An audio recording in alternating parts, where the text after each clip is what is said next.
Hello. Good morning.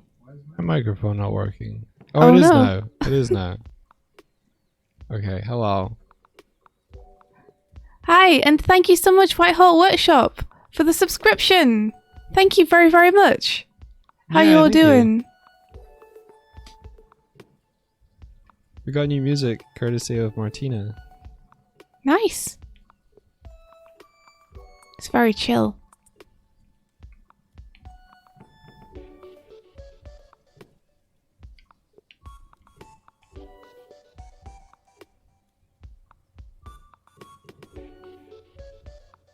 Farming music. It's cute.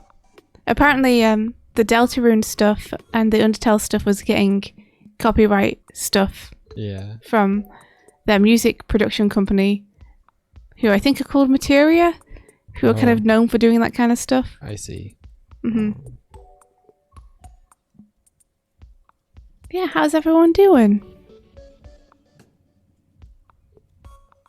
Do do do do do. Ba ba do do do do do. Ba ba do do. So we're going to be working on Spell That, a board game that we've been developing and paper prototyping, and we're going to try and add a couple more elements to kind of flesh out the game today. Yeah. We're starting playtesting with people this week, so we're like suddenly incentivized to try and get the game more in shape. Yeah. You know, like, oh shit, we should really do that stuff we've been putting off doing. Smooth over all the things that we didn't need to do because we kind of both understood stuff. Yeah, we didn't need to write it down anywhere or put it on the cards or change any of the cards because we were like, oh, we know that's changed. But if we're going to be playing with other people, then we're probably going to have to actually translate it through to the materials that appear in the game. Yeah. You could change the sword one to be useful. I will. Yeah, the treasure cards are one of the things I'll change today. Yay. Peter Steve says, good morning. I woke up at midnight and I'm like, I don't want my presentation to happen, so let's stay up. What presentation do you have to do? And I'm sorry you have to do it. Having to do things like presentations is stressful. Presenting's hard. Is it female presenting nipples? You can't do that on Twitch. Oh. I'm warning you right TOS. now. TOS. Violation. What a weird term to write into terms of service. Yeah. If we ever decide to leave Twitch, we should do a stream where we do a PowerPoint presentation on female presenting nipples. And just see how long we can keep streaming it before we get banned midstream. We should do it where it's like a true or false kind of game. Is like, is this? Is that? Is that? Is this? And then none of them are. And then when we get banned, we're like, well, we didn't break it. That would be good. Rafey Rave says, I'm doing good. Ear is blocked by wax, so that's annoying, but otherwise good. Are you going to go to the doctor and get the doctor to de-wax it? Peter Steve says, a boneheaded one. My team members changed the presentation at the last minute. Oh my gosh. And they outed me. And they made me feel upset. So I asked my dad and he gave me hints about presenting as I was upset about the whole process. And they gave me my slides, which were similar to the ones I already presenting with. So win-win, I guess. That doesn't sound like a win-win. That sounds like a lose-lose. Hopefully it'll just be over with quickly. It sounds like your teammates are kind of dicks. You can't say that on Twitch. I just did. Come at me, Twitch. They do though. I hope that the presentation goes okay. And I'm sorry about like all the other stuff because that sucks. I'm still trying to follow the logic that the team member changed the presentation. But they gave Peter the slides for it, so at least like they didn't have to change the slides themselves. Oh right, okay. Yeah, that's how I'm interpreting it. Though I could be like misinterpreting it.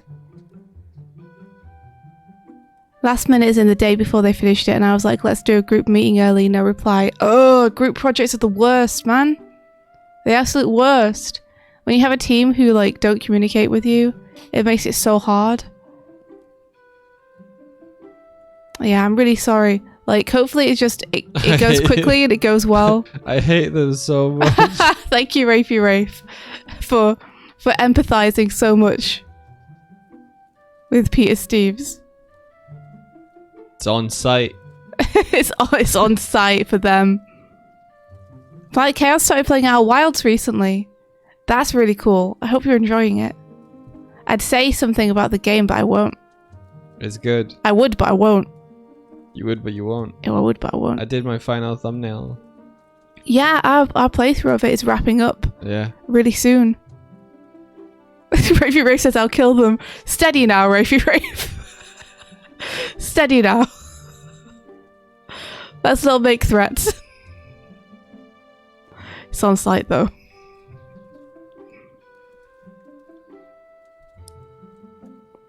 Yeah, Planet Chaos says, I will say it's a headfuck and a half, the end of the first loop. Oh boy, yeah, we were like, what is happening? Rafey Rafe says, hold me back, hold me back. Okay, we are. We've got your arms. Holding you. No, Rafey Rafe, no! Don't do it. Calm down, man, calm down. It's alright, it's alright. This is point of view. A bird and a bear tried to hold you back. Think happy thoughts. Yeah, don't let them get to you. They're not worth Tinkerbell, it. get over They're here. not worth it. There you go. I just had a thought. Mm. I just had a thought. Mm. What if Tinkerbell's dust just got This the is kids high This is a wild thought for you to have. and they just collectively dream Neverland together, and Peter Pan is just this urchin in an alley somewhere going like, come at me, Hook. So wait, so if Tinkerbell's dust makes him high, then what's Tinkerbell? A bag. A bag. I don't like this new interpretation of Peter Pan. I like the old one better, I think. Before all the children were on drugs. And the whole thinking happy thoughts is like you don't want to get high while thinking bad thoughts. You don't want to have a bad trip to Neverland. Yeah. So you got to think happy thoughts so you stay on the positive side of the trip. You sound like a amateur theatre writer who's like, I've got the best idea. Oh no. I'm going to make it a really sad, affecting Peter Pan reinterpretation that's going to make you all really think. And it's going to be bigger than Rent. Bigger than Rent? Bigger than Rent. What's Rent? Just Rents. Rent's a really famous theatre show. Oh. I need to should have take got you. more points for that. I need to take you to the Spell that theatre. word. You need to take me to the theatre. Yeah, I need to What's a- take you what's to a the theatre theatre? more. We're gonna go and watch some shows. Is it like a cinema? Kind of. Except I like cinemas. the screen is a real place with real The people screen's a living real in place. it. That's way better than cinema. The screen's Yeah. a real place. It is way better. How did than they get all of the film onto the You'll have to come and screen? see. screen's a real place, you guys? Let's go to. Why did Red theaters Watch ever Party. stop? I know. They're great. Wait, Peter Steve says, did you guys see this plot of the new horror Peter Pan movie? A tweet said Tinkerbell is fat and on drugs. Oh no, they stole your idea, Doig. They stole my idea I just had. Yeah, please link the tweet, Peter. I want to see it. Is this a new movie that's coming out? This person had the same idea as you. The screen is made of people, says Pilkey. The screen is made Oh of no, people. the screen is people. No. No. Dab. Dab. Oh, I can't do it to do this. Yeah, and Waldmott says theatre is like 3D movie without the glasses.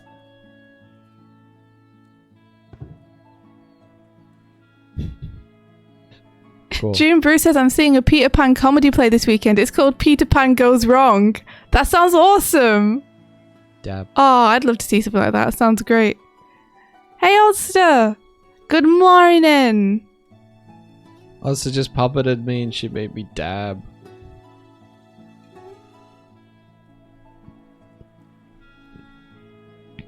Oh no. Oh, she did it again. No. Got it. Oh my gosh, yep, you're right. That's basically the tweet. The upcoming Peter Pan-inspired horror movie will feature a heavily obese Tinkerbell who's recovering from drugs. This doesn't sound like a fun movie to watch. I prefer my version where Tinkerbell is drugs. Yeah, Winnie the Pooh Blood and Honey director plans to create low-budget, twisted childhood horror universe with Bambi, Peter Pan, and more. Oh, it's this dude. Mhm. I saw he was doing the Winnie the Pooh one because they're going out of... Wait, did they really loot? I thought it was because Winnie the Pooh entered public domain.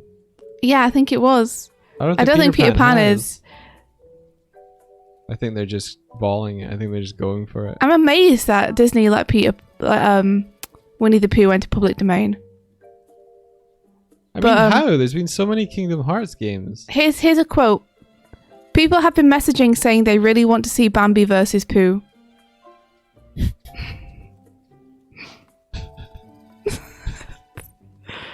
Leave Bambi alone. Wait, what is Winnie the Pooh Blood and Honey? Because from the screenshots, it literally just looks like it's someone in a Winnie the Pooh mask. Is it just like a slasher movie where they just go around and kill people, but they've got a Winnie the Pooh mask? No, I don't think so. I think it's an actual, like, weird bear creature. Because they're in a car and stuff, and they just look like they have a humanoid body. Oh, really? Yeah. Oh. I don't know then. Oh, original Winnie the Pooh is public now, but the 100-acre woods with the red shirt Pooh Bear is still owned by Disney. Okay. That makes sense. By the start of next year, Mickey Mouse will be public domain. That will never happen. They will never let that be public domain. No, they got too many theme parks. Only the Steamboat Willie version of him. So that's a different thing to the other versions of him. How many versions of Mickey Mouse are there then? Wait, Steamboat Willie was a thing? Is Steamboat Mickey based on Steamboat Willie? Steamboat Willie is the name of that episode, I think. Oh. Yeah. Holy shit. Next year Mickey Mouse will be public domain. No. Yeah, Steamboat Willie was the first Mickey episode, yeah. Boat is named Willie. Okay, I get it now. I was getting confused. You thought Steamboat Willie was I thought there was something like Steamboat Winnie. That That's they what my based it brain on. was getting confused on. I stumbled. Yeah, oh wait, is Oswald public domain? That's a question. All of Sherlock Holmes is public domain now. Yes, we can do what we want with Sherlock. Is that why Sherlock Holmes happened? Wait, no, that makes no sense. They could have just called him Sherlock Holmes. He is as of this year. Oswald! Who's Oswald? Oswald is the precursor to Mickey. Like the first design. Oh, really? He was in a couple of cartoons and then they kind of phased him out for Mickey Mouse. Huh. So I don't know how much Disney really care about him. So it's possible that he might become public domain. That's cool. That's cool. Yeah, they put him in Epic Mickey as like a nod back to that. Sherlock Holmes. We can do all kinds of Sherlock Holmes things now, Doig. We can make Sherlock Holmes games without needing to pay any license fees. Call me Watson. Watson. Thank you. You're welcome. Does that mean I'm Sherlock? Oh, of course you're Sherlock. Get me a Deerstalker hat. Okay. We're gonna go and investigate the Bambi crime. The Bambi crime? Who shot Bambi's mother? Exactly. Just because I have a Deerstalker hat on. It was Hunter x Hunter. We just cross everything over. Let's get Yeah. all the public domain properties together.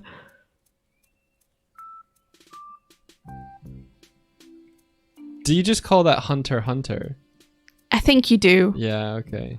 There's like a band of people who say Hunter x Hunter and a band of people who say Hunter Hunter, and I think the Hunter Hunter people are winning. I only said Hunter x Hunter, so you knew that I meant Hunter Hunter. Whoa, that's a loud crow. That was a loud crow. Pilkey says, so apparently the Peter Pan novel is a public domain in the US. Okay. But the play script is still under copyright until the end of 2023. In the UK, Peter Pan is in perpetual copyright because it was given to Great Ormond Street Hospital. Aww! And the UK has an exception in its copyright law for them. Yeah, Aww! because the author did that for them, didn't he? That's lovely. Fuck yeah, authors.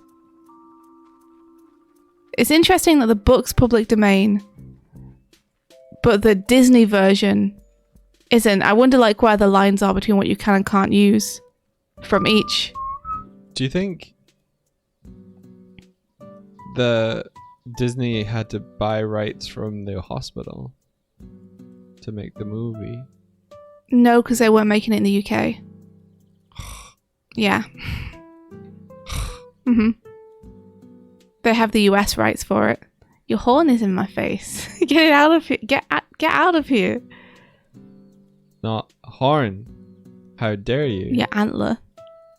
How dare you? Are you related to Bambi? Yes. Whoa, I didn't know that. I shot Bambi's mother. Oh no, Doig, no! Wow, I didn't realize it would be so easy to be an investigator. I should have become Sherlock Holmes way sooner. I've already uncovered my first crime. It's easier to The person just said it. crimes when you're the criminal. That's true. It was me. I'm the best detective all along. Frosty Cone says X is silent like how PH is silent in Dysciophobia? I don't know what that phobia is.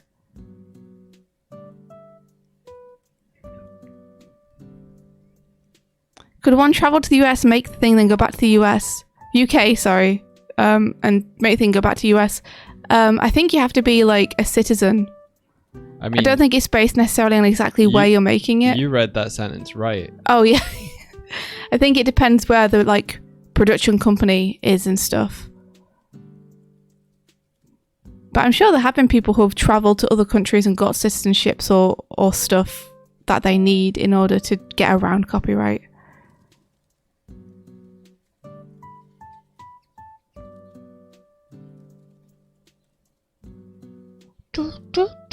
I bet there's lots of case in history where someone's like, I'm just gonna go over here for no reason. Oh, I made a thing. Now I'm coming back.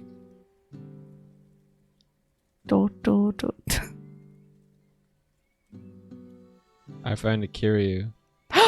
What? There? Oh, wait, Onster, did your cake arrive? Did you get it?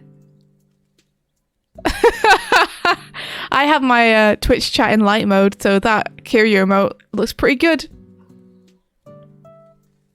How was it? Happy Valentine's Day. You're assuming that Onsta ate this and didn't From one dragon to another. It on the wall. He's delicious. Did you cut right like between the booba? Pilky says, wait, what? He sent you a cake for himself. That's definitely what happened. Yes. What does the writing say? Did you eat his face first? He's so beautiful. Oh, I didn't even see the little on illustrations on the side. Of course. So this is your actual photo of it. It looks so good. MIDI first. I knew it. I knew it. I knew it. I was like, I know where Onsta's going to start with this cake. Oh, that's so cute. Can't start with a face. Otherwise, you're just decapitating him. I might just straight up. I might spoon the face straight out, so I have a spoon with just his head on it. Oh no! You need a pretty big spoon. I heard he's got a pretty wide. Wait, Weeb says I love the copyright on the cake. Oh my gosh, they did, didn't they? They've got a little copyright on it. Where? Wait. Oh no! Oh, I bumped it. Oh, I can't get it. There's a little copyright at the bottom of the cake. Oh no. Don't forget, he's ours, they said. Just because you own this cake, don't think it means you own Kiryu. He's ours. Wow. Like this, and then, oh. Oh. Oh, there he is. It's so hard to grab him. Come on. I can do it. Yes! Okay, here you go. Check it out. Sega. Oh, we're going to the MIDI! The dream. There we go. I feel like I just experienced life in a whole new way. Good, I'm glad I could give that to you. Thank you. Yeah, it's coming towards you, monster. Incoming. Into the Midiverse. Just increasingly wide Kiryus. I'm gone. You I disappeared. I dissolved. I've gone to MIDI heaven. Any new spicy animation news we heard of? No. To be honest, part of the reason I stopped going on Twitter was because all the spicy animation news I was hearing was really depressing. So I haven't been like looking at any animation news recently, really. You heard about that new animation studio? What animation studio? The one we're going to set up. The one we're going to get set up. Yeah. It's called... Are you going to reveal Swift. it? Dougie Swift. Because we actually are like kind of thinking of doing some stuff I wasn't solo. gonna reveal it. But I don't think it's going to be much of a studio because it's going to be like 2 people. Dougie Swift. Dougie Swift. Dougie Swift's coming for you. Yeah. There was something I saw the other day. Linkin Park brought out a new video and it looks like it's mostly AI generated, which is interesting. But they do also have artists listed. I actually couldn't watch all of it. It was pretty hard to watch because what they've done is they've AI generated every frame. So the frames flicker so much that it's kind of stroby and trippy to watch. It kind of made my head hurt a bit. But I think what they've done is they probably got animators to animate the motion and then ran it through an AI program afterwards, which is why the character motion is kind of consistent, but all the mouths and everything keep flickering all the time. Maybe they use 3D models to kind of block out where things should go and then the keys or something. Maybe. I'm not sure how they make it. I'm sure that maybe they've got a making of somewhere or something. It was interesting though. It was interesting looking. I hope that they had the license for all the images they pulled from. They probably didn't. Probably not. But the comments were really heartwarming because everyone was talking about how much they miss Chester. Because I think it's actually Chester singing it. The lead singer from Linkin Park who passed away. I think he sang it, so it's kind of like a time capsule. And everyone on the comments is talking about how much Chester meant to them, so it's really nice. Scribbling close that it was Spencer Wan, not Steve Van, that set up Studio Grackle to work on the Hades trailers. Yeah. That's right. I also sometimes accidentally interchange the names, even though I know who I'm talking about. I mean, Toon Boom put out a tweet which was like, look at this new stuff from Knights of the Light Table, and I was like, that's Grackle. That's Grackle. Did they? Toon Boom. Yeah. Toon Boom did that? Yeah. Oh no, Toon Boom! Did you correct them? I mean, this was from months ago. Oh I was checking out gosh. TweetDeck and I put in one of the columns I used to have was Knights of the Light Table. Yeah, Grackle, I promise we're not trying to steal your thunder. Yeah, the thing I don't know why they thought it was us. They were linking to an interview with Spencer himself, so it's like, no. What? I mean, Pat and Spencer have worked together, but that's the extent of like our relation to Grackle. Yeah, I can see the crossovers too, but we are not them. No. We'd like to be them. I mean, do you mean you'd like to work with them, or you just want to be them? I just want to become them. Become morph them. into. Polyjuice potion it. It would be cool to work with them.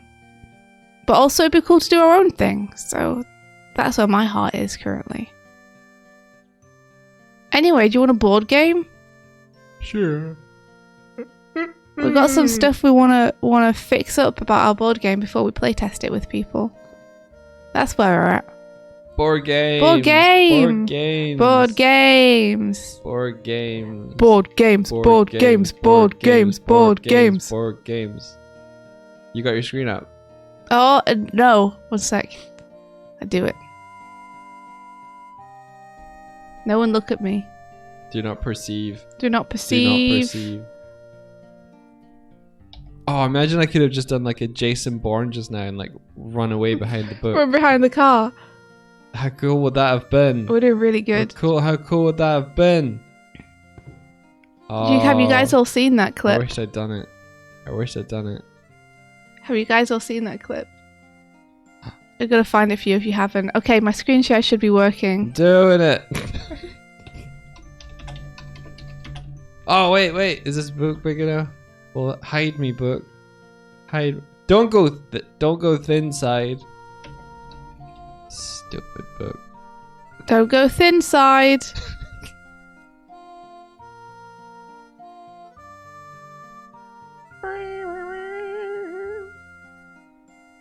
Should you change the cat? No, because we're making the board game. We're not playing the board game. Martina. So we're still making art for the board game. Sorry, what was the question? I was looking for the Jason Bourne thing. Should I change the category to board games? Oh, I see.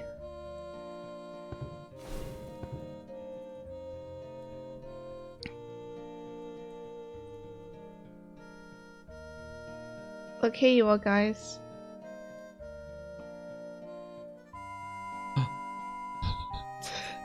Doig, you gotta share. You gotta I did it. Doig, you gotta share my screen. Gotta share your screen, huh? All right. We're over. You got NDA up. Yeah. NDI. Yeah. I'm gonna not believe you and check first.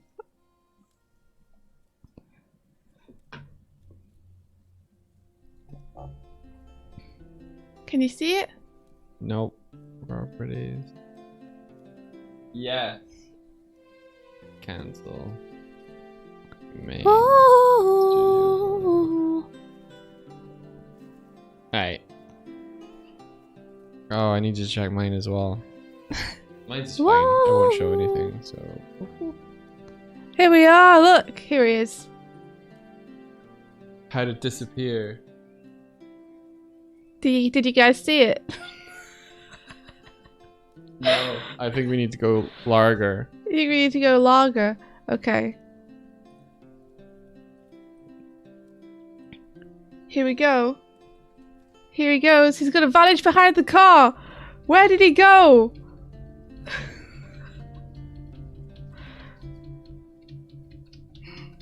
Oh, we're getting raided. You can see his little feet going. There's his back of his head. We're getting raided, yeah. Oh no! Shriveling fire. Hello.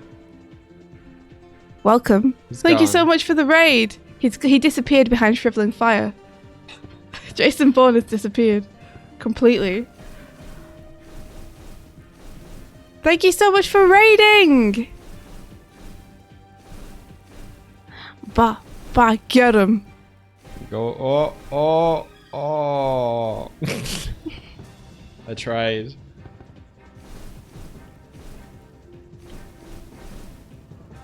There she blows. No, Kiryu, come back. He's free. Curious free. Hello. Hello. Welcome. Welcome into our domain. Thank you so much for raiding. It's How's it going? It's doigswift.com.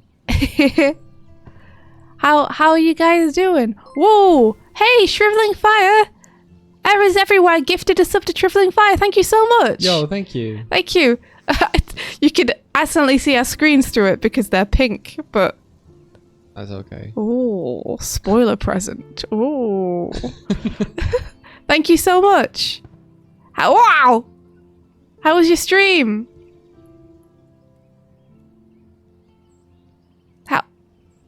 How was your stream?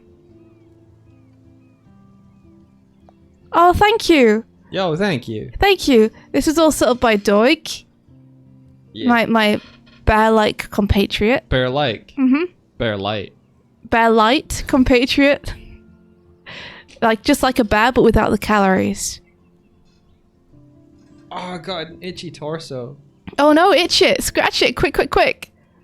Shriveling Fire says it was great and my night is even better now that I'm in a Doig and Swift stream. Wow! Wow. What were you doing? Wow. Wait, double raid? Whoa! You're raiding again! What the heck? How? How is this happening? Thank you. Thank you for raiding us twice in one stream. How'd that... Shriveling Fire says, to explain, I raided you all, then got so distracted yelling about Hollow Knight, I didn't realize my raid went off. Were you guys playing Hollow Knight? Super cool game. You didn't cancel the second raid? I didn't even know you could do that. I didn't even know you could have two raids going. That's amazing. Double raid. Double raid. Double rainbow. Wow. The rarest of all raid bows. All right, let's head over. Thank you for the cereal. Yeah, so we're working on our board game today. Here it is. Because we're going to start playtesting it with people. So there's some stuff we need to fix up. So for those who don't know, we made a little board game which is about wizards going through a dungeon, and it's based on Scrabble. Yeah. You play. You make spells by spelling words. Mm-hmm.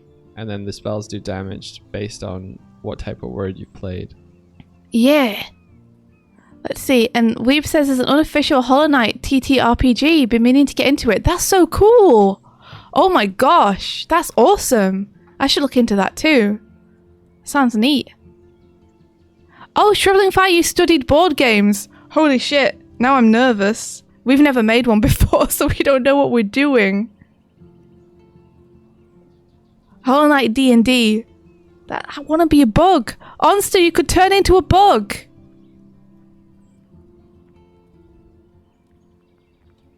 Shriveling Fire says, okay, I never knew what I was doing either. Okay, that's good to know. I'm glad. I'm glad. So I've adjusted the boom shrooms. They used to be called fungis, but Doig liked the name boom shroom better. So now they're boom shrooms. And we've changed them so that now they attack when they get hit by a spell, as well as when you go into their range. So they detonate, essentially. And I've saved this, so that's good. And now I need to adjust the boom shroom token as well.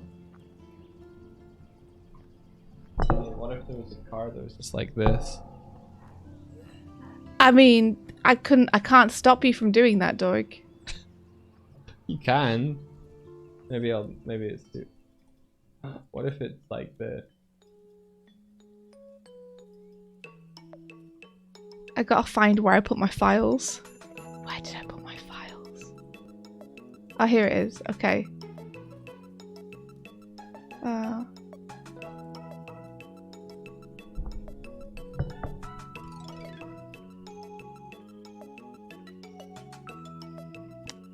You know what? I'm not gonna show just because there's still stuff that appears on quick access that I might not be able to show, so I'm just gonna, while I'm navigating the files, have my NDA on, just in case. Okay, see, where are the mushrooms? Let me get them up, so I can get the tiles done properly. Okay, there we go. Look at this little guy. It's just a little guy. He's just a fun little guy. Just a little guy. So, I need to take the move, essentially, off this. And pop it onto the mushroom instead. Oh wait, I opened the wrong mushroom. Oh, whatever. I'm really sad that we're losing flipping of the mushrooms. I really liked that. What you giggling about? Nothing. Nothing happened.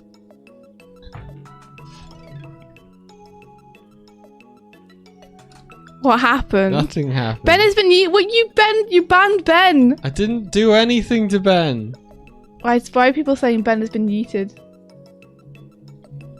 Are you lying to me, Doig? I didn't do anything to Ben. You'd never lie to me, Ben. would you? Ben is fine. Okay. Bent. Oh hey, it's Todd! Hi Todd! Hello! How's it going? Hello. Hello.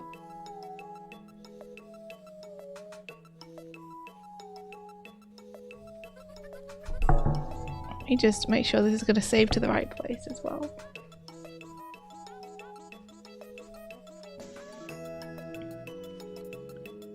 Yeah, that's okay. It's doing okay. Cool. So I want to replace this.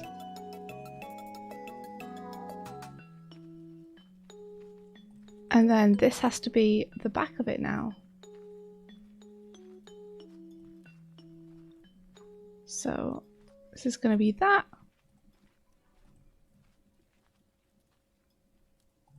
And then I'll just color drop this and change it manually.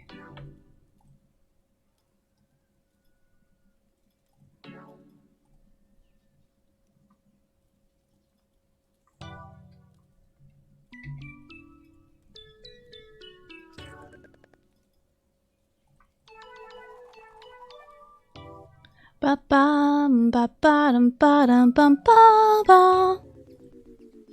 Ba da ba ba ba da da ba da. Like India, it's your big favorite. What's my big favorite? I remade this card, but with fools. Is that my favorite card or something? No, I don't know. Are you telling me I'm a loser? Is this a sort of way of telling me I'm a loser? No. Also, that's a backwards L. Mm-hmm. No, it's just because you like the treasure cards where they're like behind something. Yeah, I do. Wait, what happened to Ben? I don't know what did happen to Ben, Doig.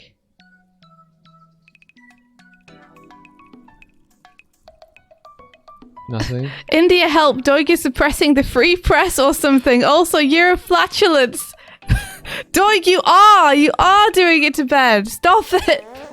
No, Ben, you're not making a good case for yourself. Save him before he farts himself to death. I didn't do anything. I can see that you're doing well. Martin is your hammer. He's gonna suffocate his own farts. Honestly, you're right. Todd says, just out here relaxing after a long day. Yeah, geez, thank you so much for like getting all the Colour Funk stuff together, Todd. The leaderboards have been released to us, guys, so we know where we're standing. And we may have fallen a few places. Don't worry though, we'll make a comeback. I'm gonna make the best comeback ever, you guys. You don't even know. Number 1. Exactly. But if you added a few more numbers after it.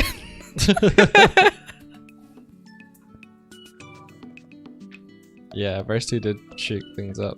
Sure did. It was hella fun though. I was pretty middle of the pack when it came to Metroid. Yeah, which was incredibly impressive, I think, considering you had never picked up Metroid ever before that day. Once I figured out lock on, it was okay. Yeah.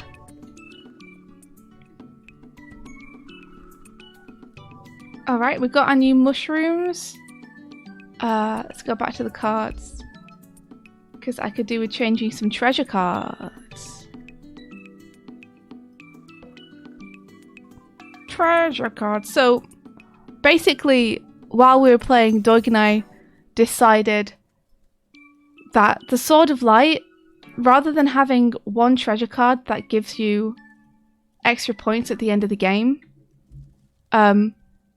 it's always a bummer to pull them because they're so non-functional. They just kind of sit in your box of holding the whole time. So me and Doig were always groaning whenever we drew one. So we decided instead what would be better to do is to have every single treasure card give you 30 points at the end of the game.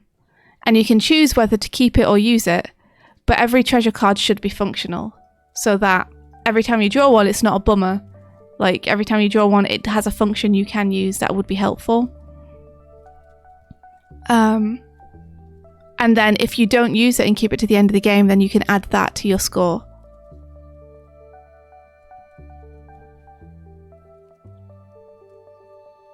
Yeah. I think it's good to make like a risk reward thing where like you get more points if you don't use it, but you might need to use it, so you have that's more of a like troublesome decision to make. Oh, thank you for the follow.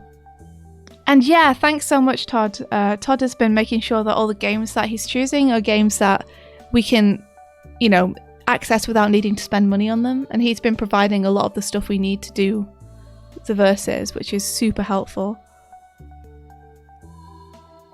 Weave says, it's a good point, but everyone should own Lethal League. They owe it to themselves. Can't really argue with that.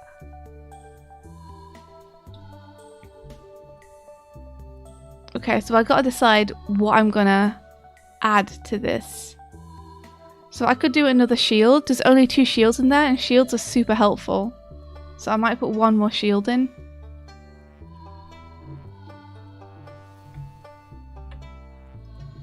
Cool. Just move this down. And delete this. And then add a shield.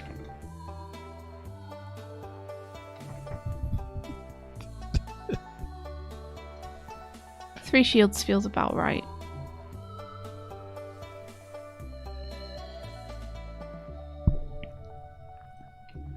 And then I kind of feel like it'd be fun to have a different type of treasure card that we come up with. Let's come up with something new. I know you wanted to do just like +5 or something to attack, but I think there's more interesting things we could do.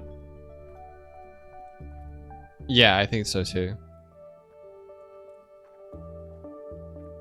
Oh, Kezek says, I'm afraid I can't make my part of the pack to finish my thing by the end of February. Oh no, Kezek, what happened? Austin says, we played Bloodborne for 9 hours. Kezek, you have to play Monster Hunter with us though.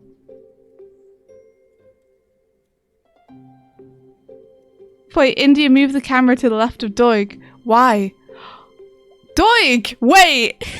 Doig, are you just stockpiling Ben's crowbells over there? No. Doig! What's this, Doig? No. What's this, No. Doig? What's over here? What have you got over here? Nothing. I don't trust you. Can't find anything else over here. There's nothing there.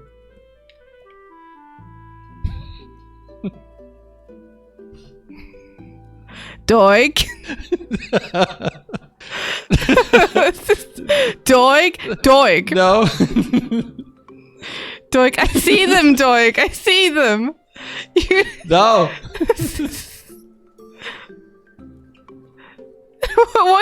What is Ben trying to say? What is Ben trying to say? Nothing. What's Ben been trying to say? That's a Todd one. Todd's okay. You threw it back there. No, he threw it in. I don't trust you anymore, Bear. Get inside my card deck.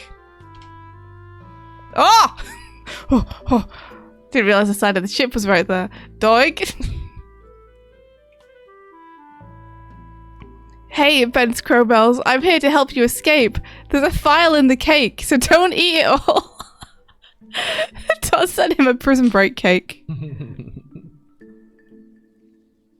It's alright, Ben. I'm going to keep an eye out. And now when I hear the sound, I'll read it from chat immediately. Don't even worry. Ben is eating the file. Is Oh no. co-op in Monster possible with 4 players? Yes. So the way that Monster Hunter works is that you can have more than 4 people in an online session, but only 4 people can go on a hunt. So what you could do is have like I think it's about 8 people. And then go on different hunting parties depending on what you want to do, or like turn about it or something. That's cool. One Hunt's great. Also, One Hunt is awesome. Hi, Ben. Hi. Guys, yeah, keep an eye out. If you want it, then we could always club together and get it for you during the sale as well. Then you'll definitely finish your stuff by February. Yeah, no problem. Wait, yeah, you said... Hold on, let me catch up with that. Also, Swifty has to tell you something as well. Do I? About Finish It February. Do I? Yeah. What do I have to tell you? Like, what's the likelihood of you finishing the thing that you were going to finish in February? Like 100%. No, it's not. What do you mean it's not? What are you trying to finish? Girl in the Glim animation? Uh-huh. How much have you done of it since you said you were going to finish it? I haven't done any of it since I said I'd finish it, but I'm gonna finish it. Are you okay? Yeah. I mean what I say. I thought you said that you... Okay. I said it's going to be hard to finish everything I want to finish by the end of Finish It February. Yeah. Because I'd like to finish the Girl in the Glim animation and the board game and another board game and some writing for some personal projects I'd like to do. And that's probably not going to happen, not all of them. Because it says I'm juggling 2 freelance things and streams for a week or 2. Yeah, that's fair, Kurzak. Finish It February is meant to be like motivational for people, but it shouldn't be something that adds a bunch of pressure on top of an already stressful month, you know? If it's not helpful, then it's not worth it, for sure. So no worries at all. Spoonal says choosing the shortest month to finish things isn't the best now that I think about it. It's fine. Make it happen March. Yeah, I mean, we can always roll over into March. Am I going to work on my B-Day? I don't know. I don't know what I'm going to do on my B-Day. I don't normally really celebrate my birthday much. But I might take the day to play some games instead. Maybe I'll play Undertale. And stream it. It's a Saturday, I think, my birthday. And then my parents are coming on Sunday. It's also the cat's birthday. It is a cat's birthday, so we have to spend at least, like, half the day just playing with them.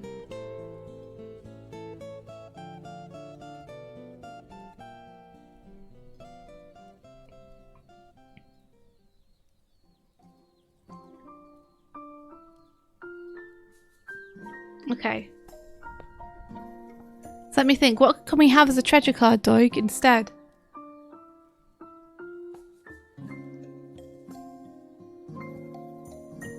What would help? A wall breaker. A wall breaker. We can't represent that on the map in any way. We could make a tile that's just floor tiles that can go over walls. No. Oh. No way. You love it though. No, we already have too much time to set up. I don't want to make the game any slower. Okay. How do you mean? What? How would that? That would just be like one of the monster tiles, but it would be a graphic of a floor. Yeah, but what? Well, which floors are breakable? Walls would be breakable. And which walls are breakable? All of them. So we'd have to put a tile on every single wall space. No, you just have a monster tile. Have a, you know the little tiles you put down for where monsters are. Mm-hmm. You put one of those, but it's got floor texture on it. Mm-hmm. And you put that down on top of a wall when you break the wall. We could do that. I don't know how much that would help you though, because monsters will be able to follow you through it, presumably. Yeah.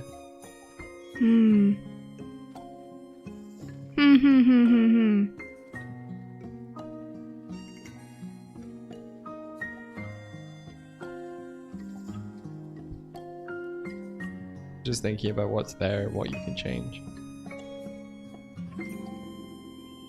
We could do something where it's like, look at the top 3 cards of the deck and rearrange them. Clairvoyance, yeah, that'd be cool. Rearrange them. Mm-hmm. Yeah, okay. If we wanted it to be really powerful, we could just have a look at them. Look at them and pick one. Pick one?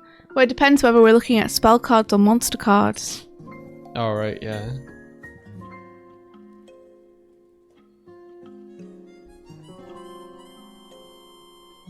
Yeah, let's have,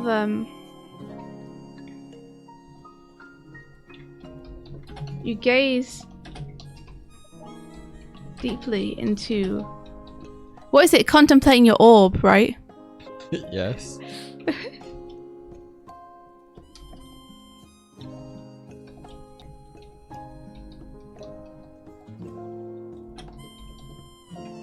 You contemplate your...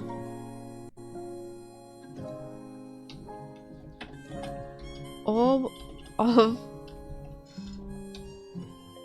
clairvoyance which won't fit, but that's okay. I can make this smaller.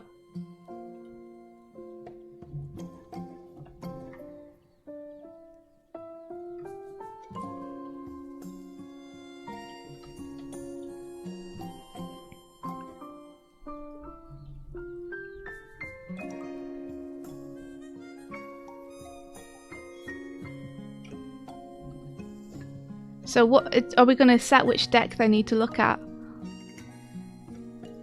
Or let them choose? Is it pondering your orb? 'Cause I can change it. I'm not sure. Ponder. Ponder. There we go.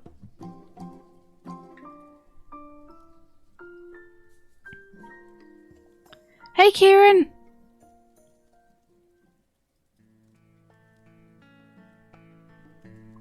What do you think, Doig? What? You ponder your orb of conveyance. You contemplate your what? I'm asking you whether you think we should, like, dictate which deck they need to look in. Oh no! Let's make it open so they get to choose. Well, so they can choose monster cards or spell cards. Yeah. Choose either the monster card deck or spell card deck. You may look at the top 3 cards and put them back in any order you choose.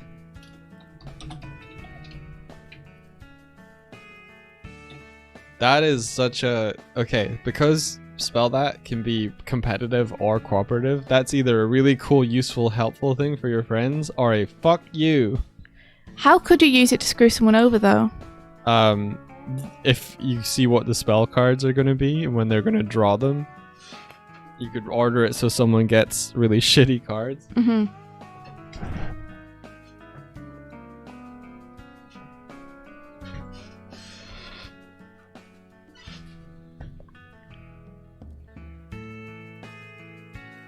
I wonder if you can play it any time. Does that mean that you could play it before someone adds their tiles to a map tile that's just been flipped? Could you what? So, for example, a player decides to flip a map tile. Yes. The map tile flips. Yeah. There are 2 monsters on it. Yes. Can the other player be like, wait, Orb of Clairvoyance? Yes, I think so. And then you could dictate what monsters are going to be on that one, and then screw someone over with an arrow trap. Or the person who flipped it could be like, I'm going to use Orb of Clairvoyance before I flip it to see what's going to come up. Yeah. No, after they flipped it. I'm asking if there's room to play this card in between the flip and the placing of the tiles. I think so, yeah. Yes. Could be a way to get out of an arrow trap if you've got it. What do you think? Do you not like it? I'm wondering if it's number 1 too boring and number 2 too powerful. Whether there's like something we could have which would allow players to either screw each other over more or find more useful. Like, I like the nice simple ones like shields. Yeah. So I'm just wondering about that. Ben says, I don't think you need to call them card decks on the card. The word deck makes card redundant. So where you said the monster card deck or the spell card deck, you could just say the monster deck or the spell deck. Yeah, you're right. To which Martina says, I agree with Ben on this. And then Ben says, the evil mod agrees. Martina says, I have a new reputation.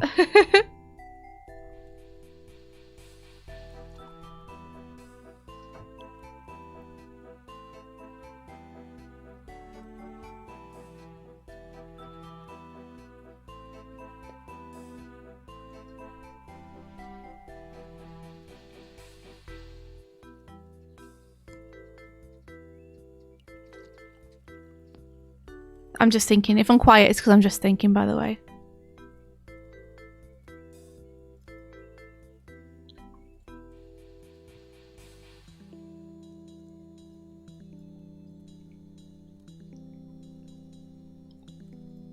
We could do like a magic bridge that allows you to cross water.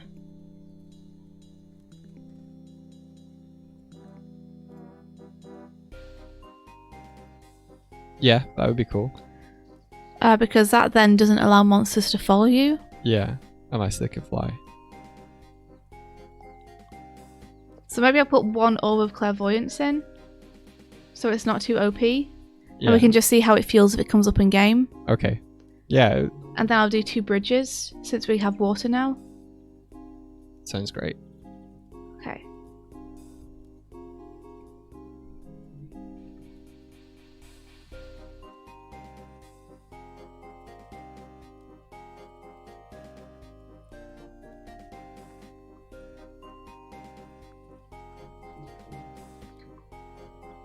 Okay.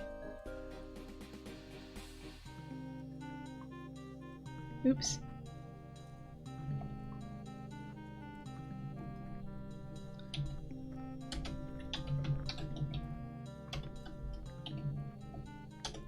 Magic bridge!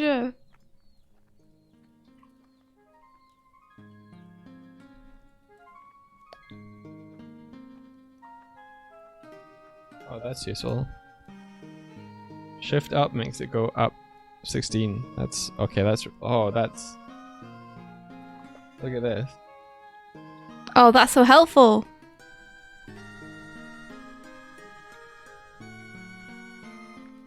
I'm trying to think of what flavor text I could use for Magic Bridge.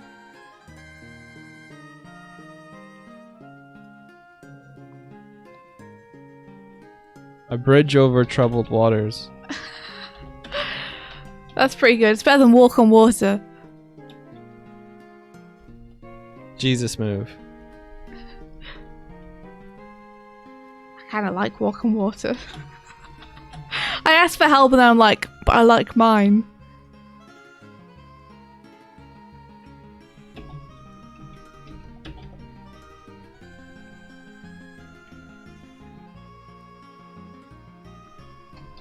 You may use your movement to cross over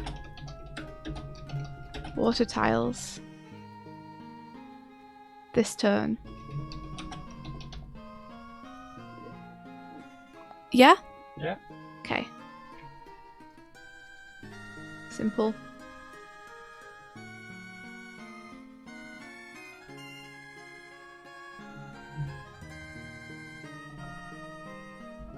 Do do do do do do do do do do do do. There we go. So we've got 1 orb of clairvoyance, 3 magic bridges,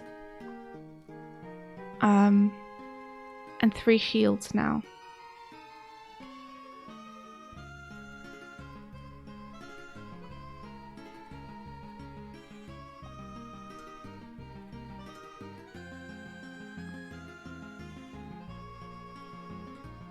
Okay, I'm gonna save that.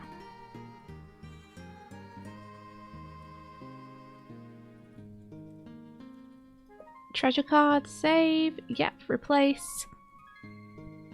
Rafey Rafe says, I've got to head out. Hope you'll have a lovely rest of stream. Thank you so much, Rafey Rafe. You also have a great day. India, what do you think of this dungeon card? That's pretty cool. Yeah, Yeah. I like it. I like that you're starting to create your own. Yeah, That's cool. yeah, Because the ones I made that you've pulled from, yeah, like, I kind of just made them as fast as possible yeah, to just try the game. Because they're from our very first paper prototype. yeah, But I was literally just like, just colour in some blocks. Let's just see if it works. yeah. So, I like you getting a bit creative with it. I'm getting a bit spicy. Yeah. Need to put my laptop out. There we go.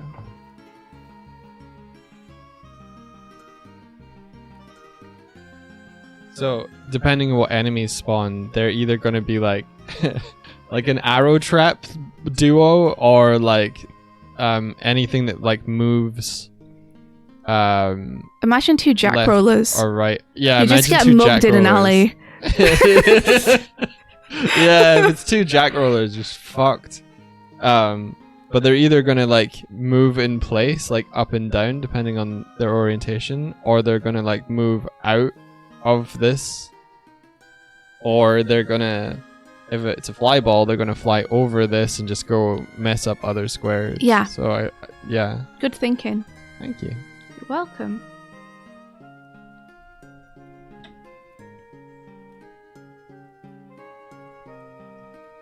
There we go. So, I need to refresh these decks now and change these tiles to be what I want. Custom tile. Again, I'm just going to have to look at some files, so I'm just checking that the local file thing is going to turn up without revealing all the projects I'm not meant to be showing people. I just realized something. Uh-huh. I could make new cards, so based on like this is a card, right? This one, but this could also be a card. You see what I'm saying? No, what are you saying? So like, Oh, yeah. in the design, this was a card, Yeah. but then I could be like, well, what if this was a card, Yeah, you could. etc., etc. You totally could. You have them easily divided and viewable somewhere. So that it actually makes sense to my brain. Oh, I can do that later, but it's easier to select squares at the moment with like this, but I can make it be 64 by 64. Yeah, which would no, be I the totally cardage. get it. I totally get it. It's just, at the minute, it's kind of difficult. Yeah, I get it.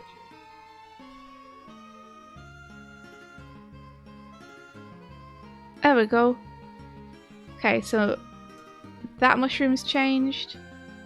Let's change this mushroom.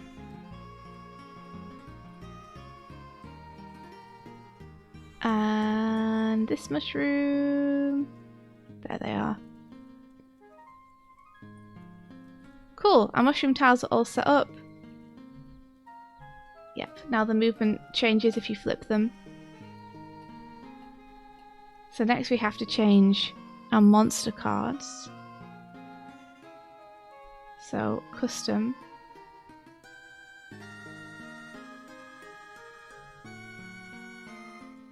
Monster cards, there we go. It should still be the same everything else. So let's just have a look.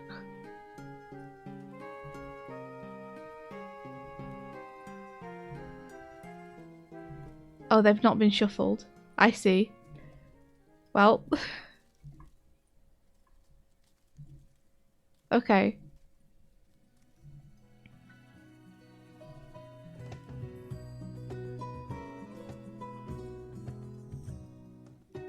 That's fine, we'll just keep going till we get to the mushroom. There we are, boom shroom. Okay, cool, that's been adjusted.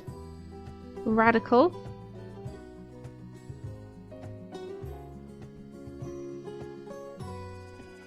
Let's make sure that is shuffled. There we go. And then we want treasure cards, the same thing.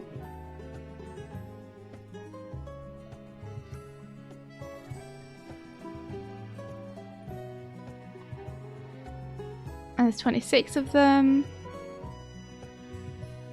That should be correct. Yeah. There's actually 24 of them. Wait, why did we say there's 26 of them? 26 what? We said there's 26 treasure cards, but there's only 24. I don't know. Huh. Okay. Number 24.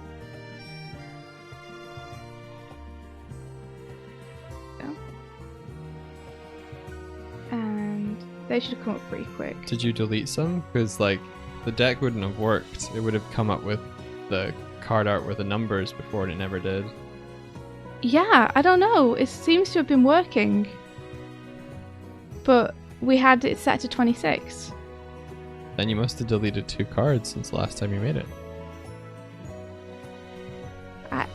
How would I delete cards? They're just on my Photoshop document. Alright, give me a sec. I'm just going to check the numbers for the other cards now too. 24, 24, 20. Let me check. 24. That's 20, so that's correct. This should be 26. It's like the numbers got kind of screwed up. So this should be 26.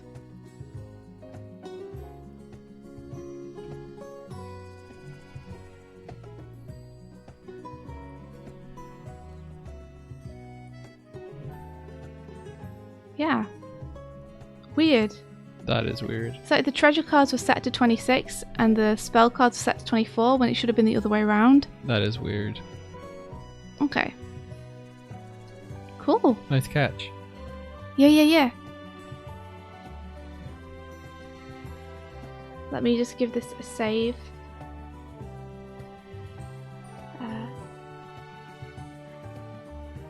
Alright.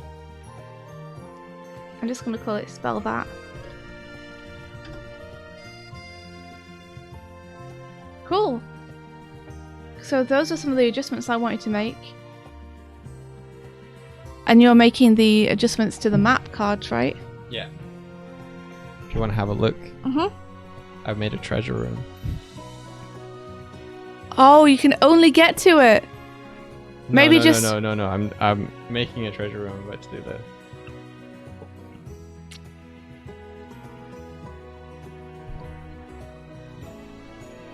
Actually, Doig, I'm not sure that would work. Why not? Well, if you flip that one over as your first tile, Yeah. you can't get through it. That's true. You're right. Okay. How about...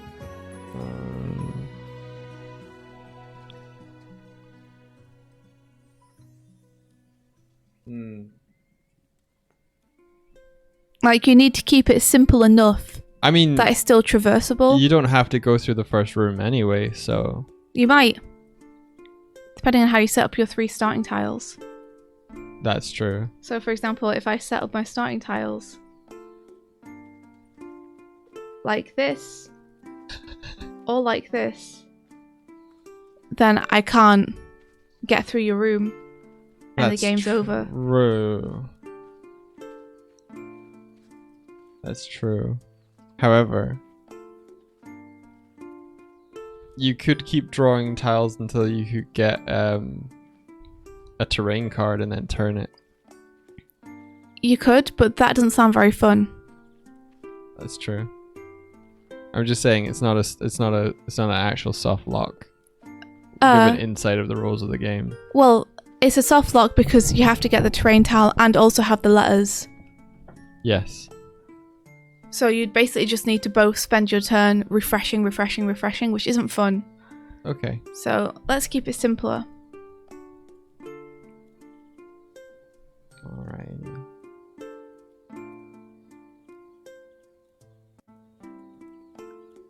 Aww. I know, I'm sorry. But that's just the way it be.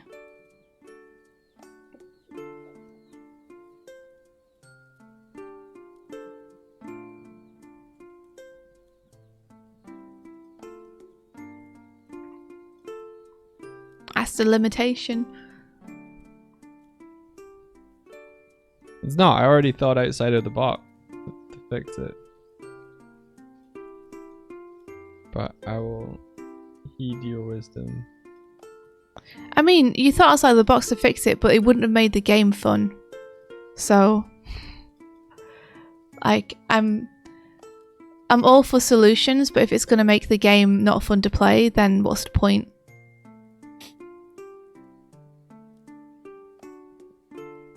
Like, we're building this for the players. Well, okay. Here's a scenario for you. All right. Mhm. You have your first starting tile, Mhm. and like like say it's like below the players, and they've arranged the dungeon like you've shown there. Mm-hmm. Are you in tabletop already? That's cool. Yeah. And you're confronted with this. I guess this would like be facing this way. Mm-hmm.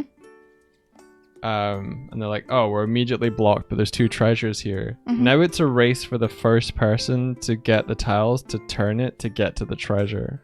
Yeah, but that race is just 2 players being like, I spend my action to draw a card. Oh, it wasn't it.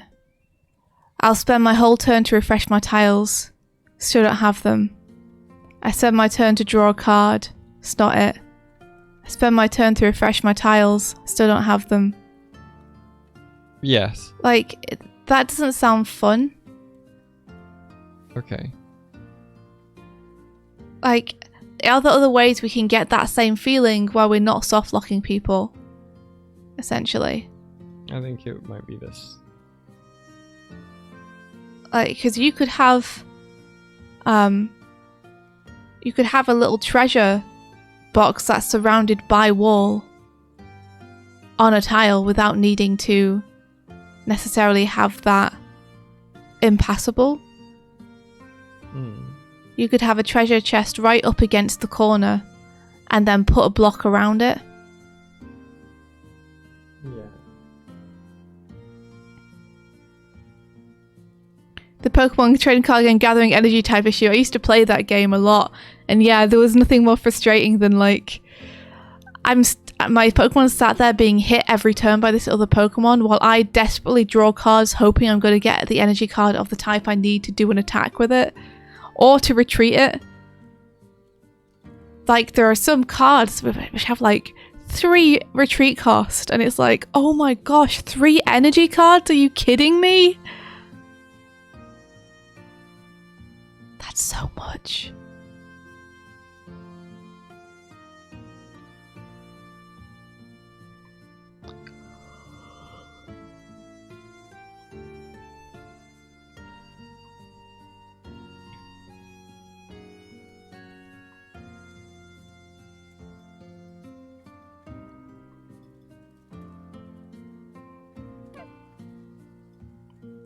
Do you guys have any favorite card games?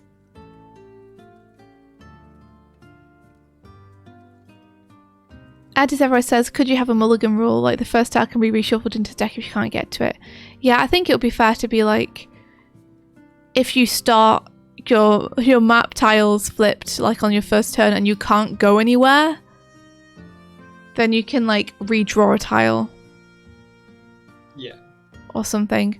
But then it just means that the room that Doig wanted to make disappears and like isn't there anymore. Yeah. But yeah, I think that's a good rule in case something happens that we can't foresee. Because it could technically happen with the room where you put the water along both sides. It could. So. Yeah.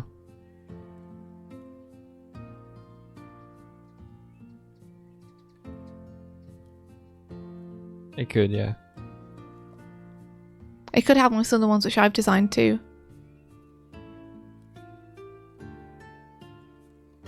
I don't think so. Yeah. Oh, right, yeah. This, Yeah, like, that one could. Yeah. Ooh, hello. Hello! It's Fenrir. Hey Fen! How's it going? Welcome! Hey, dude. Avast! Do do do do do do. Get him! Dum dum. No. Oh, so close! Just one in the back. Clutch. You can do it. Martina. Oh, so close. Oh no! Ah, We didn't get him. Too powerful. Welcome, Fen. How's it going? How are you? How was your stream? One raider survived. One raider survived. Congratulations to you, Congratulations. miscellaneous raider. Yeah, Fen, you won. You won. You won. You won. You got us. One of your raiders got on board. How y'all doing? Come on over. Come on over. We're doing board game We're making stuff. board game stuff. For those who don't know, we've been making a board game the past couple of weeks, and we're going to start playtesting it. So we're just making sure everything's ready. It's a Scrabble dungeon crawler where your wizard's going through a dungeon, casting spells with your Scrabble tiles. So since Yeah, if you want to show us your art piece, Fen, feel free to. Yeah, please do.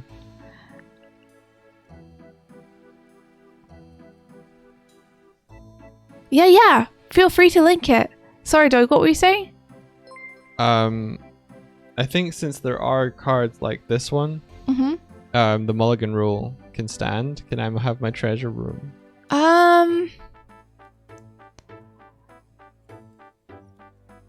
Yes, you can. It's just that would be a mulligan if it was arranged in a certain way. Yeah. There's one side which is impassable. For you, there's like 3 sides which are impassable. That's true. It's true. So all it needs to do is to be something. Okay. Well, Like it's a dead end either way. I'll live with this, which is a treasure room that can open from another side. Yeah, you could even move them one in if you wanted to make it even harder to get to them.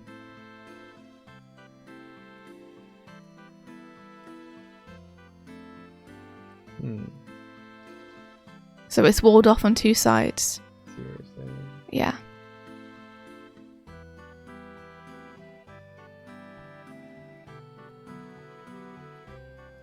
You found it! Here, okay, let me have a look. Oh, that's so cute! What the heck? Oh, that's lovely. That's adorable! Oh my gosh, I love it. Aww! Their expressions. So nice. Good job. Zeldo, are you excited about Breath of the Wild 2? Who here is excited? Who here's gonna get it? I gotta finish Breath of the Wild 1 before it comes out. Space Pirate Farmer says yes. Martina says I am. Honestly, you excited? What does everyone most hope that is going to be in it? I'm pretty sure that I saw like floating islands and stuff in some of the promotional material and some of the trailer footage. So I really hope we're going to get like your Laputa like castle in the sky like floating islands. Swifty also has to play Breath of the Wild fully first. I do, yeah. Fen, you also haven't finished Breath of the Wild. A lot of people want playable Zelda. Oh, me too. I was so sad when I didn't see any playable Zelda in the trailer. I would love. Please let me play Zelda. I would love a co-op Link and Zelda game. That would be so cool. Come Right? on. Want it? BMO says, I'm looking forward to the hit and the ha. You started twice and still not finished. It's a big game.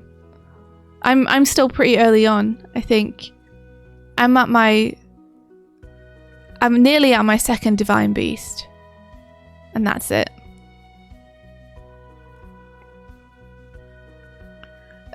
Bonza says Breath of the Wild was my go outside simulator for 3+ years.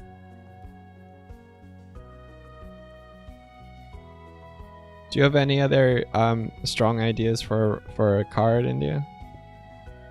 Oh, for a treasure for a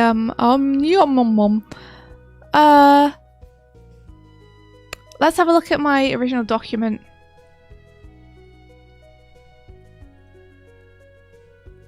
Are there any here that you like? Are there any there that we don't already have?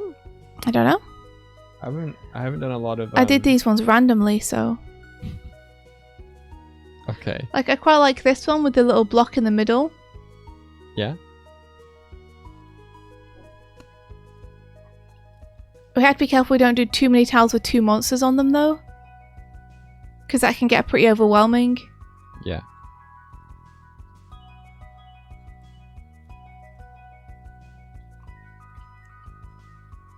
Oh, because like, you're not a fan of Legend of Zelda, really? What is it about the games in general? I think she's not saying she dislikes it. I think it's that she's not a fan. Oh, I'm very neutral. I see.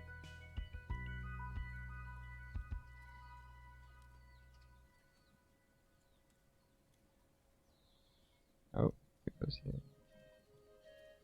And there's a little block in the corner.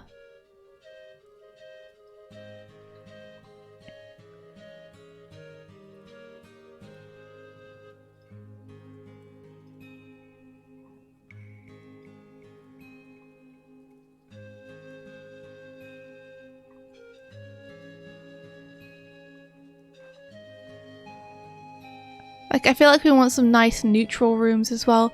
Wait a second, how many tiles are there now? I don't know. Because we had 13, 14 including the campfire, and that was having each floor last like an hour. Yeah. So we don't want to balloon out the number of tiles we have. Aw. We could replace some.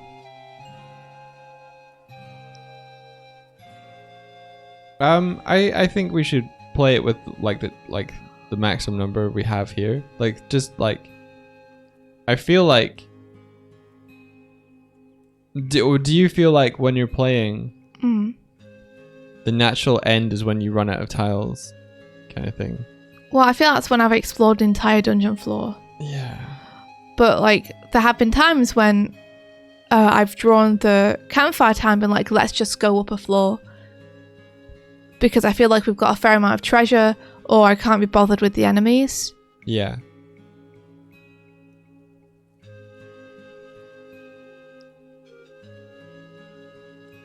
Yeah. Like, I think you want to be careful that the majority of the tiles don't have 2 monsters on them. Because that can get a little much. Okay. Well, let me just...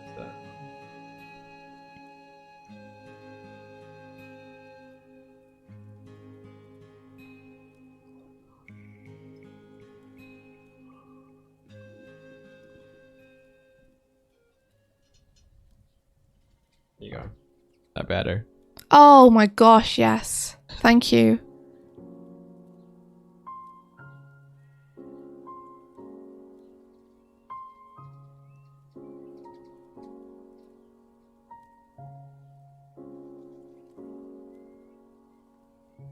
We can take this little guy.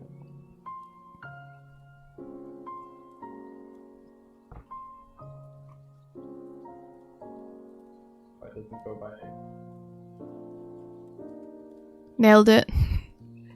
Yeah, it doesn't jump by the correct spacing anymore. Why? Because I changed the grid size. Oh, weird. Yeah, if you enjoyed Breath of the Wild 1, then you should be great to get the sequel. I think Breath of the Wild has reached a whole new audience of people who maybe haven't played Zeldas before. So I don't think you'd be alone, Kurzak, as not being like a huge fan of the franchise but still enjoying those games.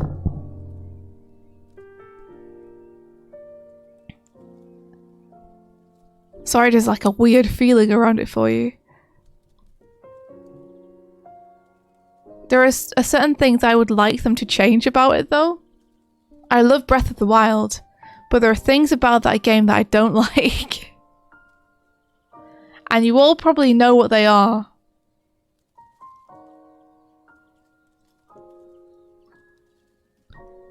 Oh, Kurzak, no worries, I misinterpreted. Yep, weapon durability is definitely one. Stamina meter, honestly, you nailed it. Yep, you guys both know the rain, pal, that's another one, I would remove the stamina meter for running, for sprinting. And for swimming. But keep it for swimming. I hate the fact that you just... climbing. I hate the fact that you just die when you're swimming and your stamina runs out. I think... And it goes down so fast when you're in the water. Here's the thing, though. I think for the gradual attrition of being able to explore farther, like the stamina, like stretches of water and... Climbing? And climbing. Mm-hmm. Kind of like if you've got some limitation that you can break past as you explore more and more, then that's okay. Me too. But sprinting, I think for shielding as well makes sense. Yeah. Elden Ring does a really cool thing where it doesn't penalize you for stamina if you're not near an enemy, which I think is really good.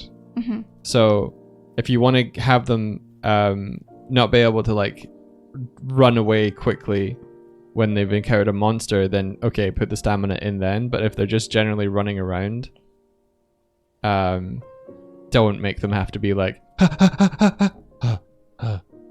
yeah. You know, it's just a stop-starty.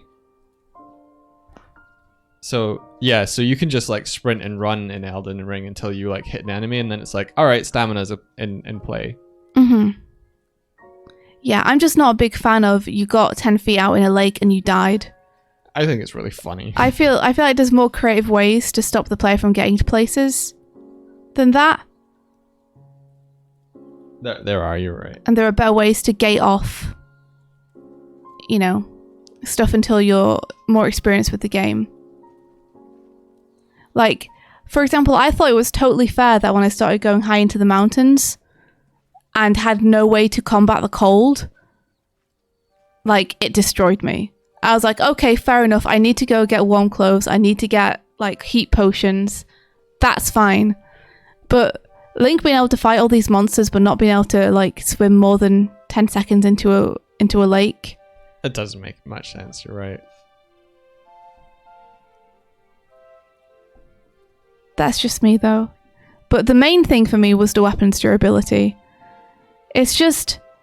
I get that they want you to cycle weapons and try using different things, but it's so demoralizing to get a really cool weapon then get to use it like 5 times. Yeah. And for it to break mid-combat. And then for me not to have any other weapon handy and have to go into my menu halfway through the combat and try and find another weapon. Or to have such a small inventory that I can't pick anything else cool up once I've got like 5 swords. Yeah, it really detracts when you're like da da da da, but you're like ah. Now I understand that like your weapon inventory is kind of like your dungeon stamina, or your it's like MP almost in other games where like you only have a certain amount of offensive capability at any given time. It's about ease of use though. Like, why not just take you straight into the menu and be like, do you want to swap it with something? But like, you can't hold this many. Having them actually break and be lost, it's just like, Well, what it means is that whenever I get a cool sword, I don't use it. Yeah. Like, I'm too scared to use any of the good, cool weapons that I want to try because you want to use on mobs and stuff. Yeah. Like, I can't get an electricity sword and be like, this is so cool, and run into a group of moblins and swing around and use it because it's going to be broken by the end of the fight. Again, look at Elden Ring. Totally doesn't do any of that. I have a fuck ton of weapons. It doesn't matter. Yeah. Ben says, also batch cooking, please. 1 at a time drives me crazy. Agreed. Like, I like the cooking, but it is just me sitting there for half an hour doing the same thing over and over and over. If anything, sell off. Yeah, FromSoft got rid of weapon repairing in Elden Ring. Yeah, you just don't have to care because there's so much else to care about. Yeah, Fnac says, you know what I hate? Weapons instantly blowing up when you throw them. Yeah, so those are some things, like, it's still an incredible game. Like, I love Breath of the Wild, but those are some things that just rub me the wrong way about the gameplay, and I'd love if they adjusted it in the new one. Yeah, I agree, Sinus something, who says, I found it fun early game, but you should have been able to get permanent weapons later, more than just a master sword. Yeah, like I think it makes sense for a stick to break pretty quickly. But if you've got like a legendary longsword or something, it feels like that shouldn't break. Or at least it should break after a very, very long time and be able to be repaired. Yeah. There's points in the game where you can, like, craft things, but it's so troublesome. It steps on the fun. Because it's like, I want to shield surf everywhere, but it damages my shield. Yeah. So I don't do it. Exactly. Like... And it's fun. I want to do it, but I don't because the game discourages me from doing it because I get punished if I have fun sliding down a slope. Yeah. Like, they put in shield surfing, but they punish you for doing it. Yeah. That makes no sense. Like, you could still have had the durability thing and just not had it wear down by shield surfing. But it does, so I don't shield surf. Careful talking about Master Sword stuff, because India's not got it yet. That's true. But also... I'm not too worried about that because I know the Master Sword is going to be in there somewhere. It's a Zelda game. Yeah. The main thing I'm worried about is just not having any of the discoveries booked for me. Oh, thanks, Martina. Also, sorry for Knack. Just try to keep myself away from spoilers. But yeah. The dungeons being themed were a big part of earlier Zelda games, I agree. Oh like, yeah, that would have been so cool. And they're cool in and of themselves, but it's sort of like you're porting into the same environment each time. Mm-hmm. It does feel like that. And they're really fun, and I like them a lot. But it would be really cool to have like 4 proper big designed dungeons that all have different themes. So for reference for people discussing, India's played, she's done the village, and she's just made it into the desert pretty much. Yeah, I've just got my way through a certain hideout, and the second big thing that I want to tackle is around here somewhere. But that's around here somewhere. Mm-hmm. But yeah, like having a water dungeon, a fire dungeon, an earth dungeon, I don't know, dungeon, the Avatar, something like that would be really cool. The bird one, Kurzik. Yeah.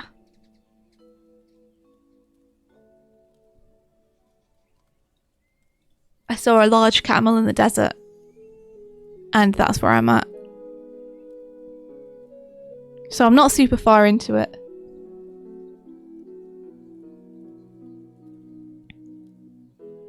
Yeah, Ben, I agree. I think Breath of the Wild stepped in some brave new directions for the Zelda series, which is interesting. Hopefully the sequel improves on it. Nintendo usually do a pretty good job, though. Yeah, I agree. The thing I hope it isn't is literally just Breath of the Wild DLC. Like, I hope it's not just exactly the same game, but they've tacked some extra stuff onto it. You know? Which is why I'm hoping for a few gameplay improvements, if possible. Like I said, I still think it's an absolutely fantastic game. Like, I really enjoy it. It's so close to being just right. And there's just a few decisions that I think don't help it be fun.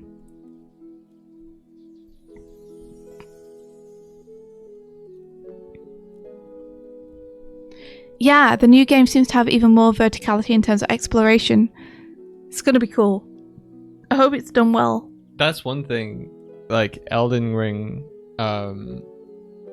makes me wish for is the paraglider, because you see stuff and you're like, I want to go over there, but at the same time getting over there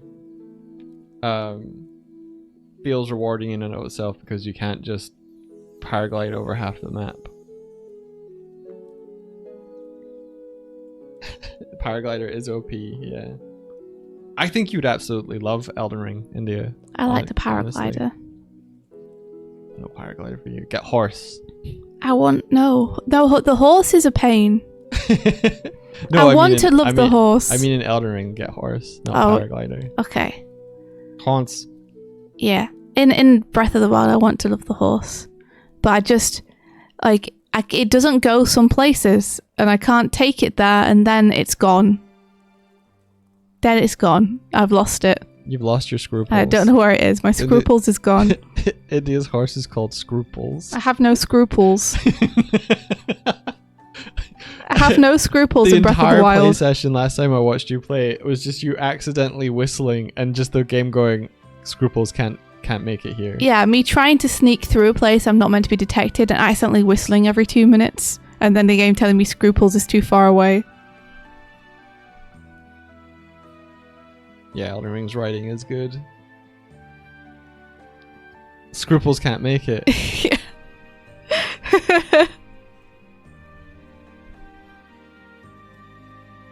Ben's saying like the Elden Ring's riding mechanics are really good. Well, it treats it like you are directly controlling the horse rather than you are a character on the horse. Why don't they all do that? I've never understood it. I think it's to kind of, you know, in a way I get it. I get it where it's like, you are the player, you are Link, you are not the horse. So you're trying to suggest to the horse where you're going. But no. The most seamless thing for me is just to jump inside the mind of the horse and just go and be a horse. Like, it weirdly takes me out of the game when I get on a horse and it doesn't control the way I expect it to.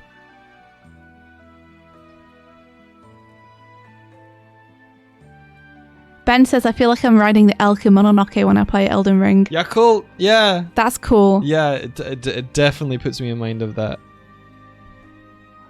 Oh man, do you reckon that was an inspiration? I feel like that was an inspiration. How come is it in the animation and stuff? No, it's literally your horse has antlers. It's not really a horse. It looks like a Yakult. It looks like Yakult. That's amazing. Yakult. I love Yakult. Yakult. Is it cult or cull? Yakult is the yogurt you could drink. Oh, that's Yakult. meant to be good for your tummy. Yakult. Hansa says jump inside the mind of the horse like Quantum Leap India. I've never watched it. Watching Quantum Leap in 2022 was really interesting. Because there's a number of episodes where like the main character jumps into the body of a woman to experience like sexism and stuff. And it was really interesting to watch it in 2022. Like how they handled it and what they were saying at that time. I think it was progressive. Probably as written by a man, right? I don't know. Honestly, I don't know. I would have said at the beginning of the episode, but I would have been fixated on that kind of thing. But it's nice also just to watch it as a show. It's a good show. It's a good show.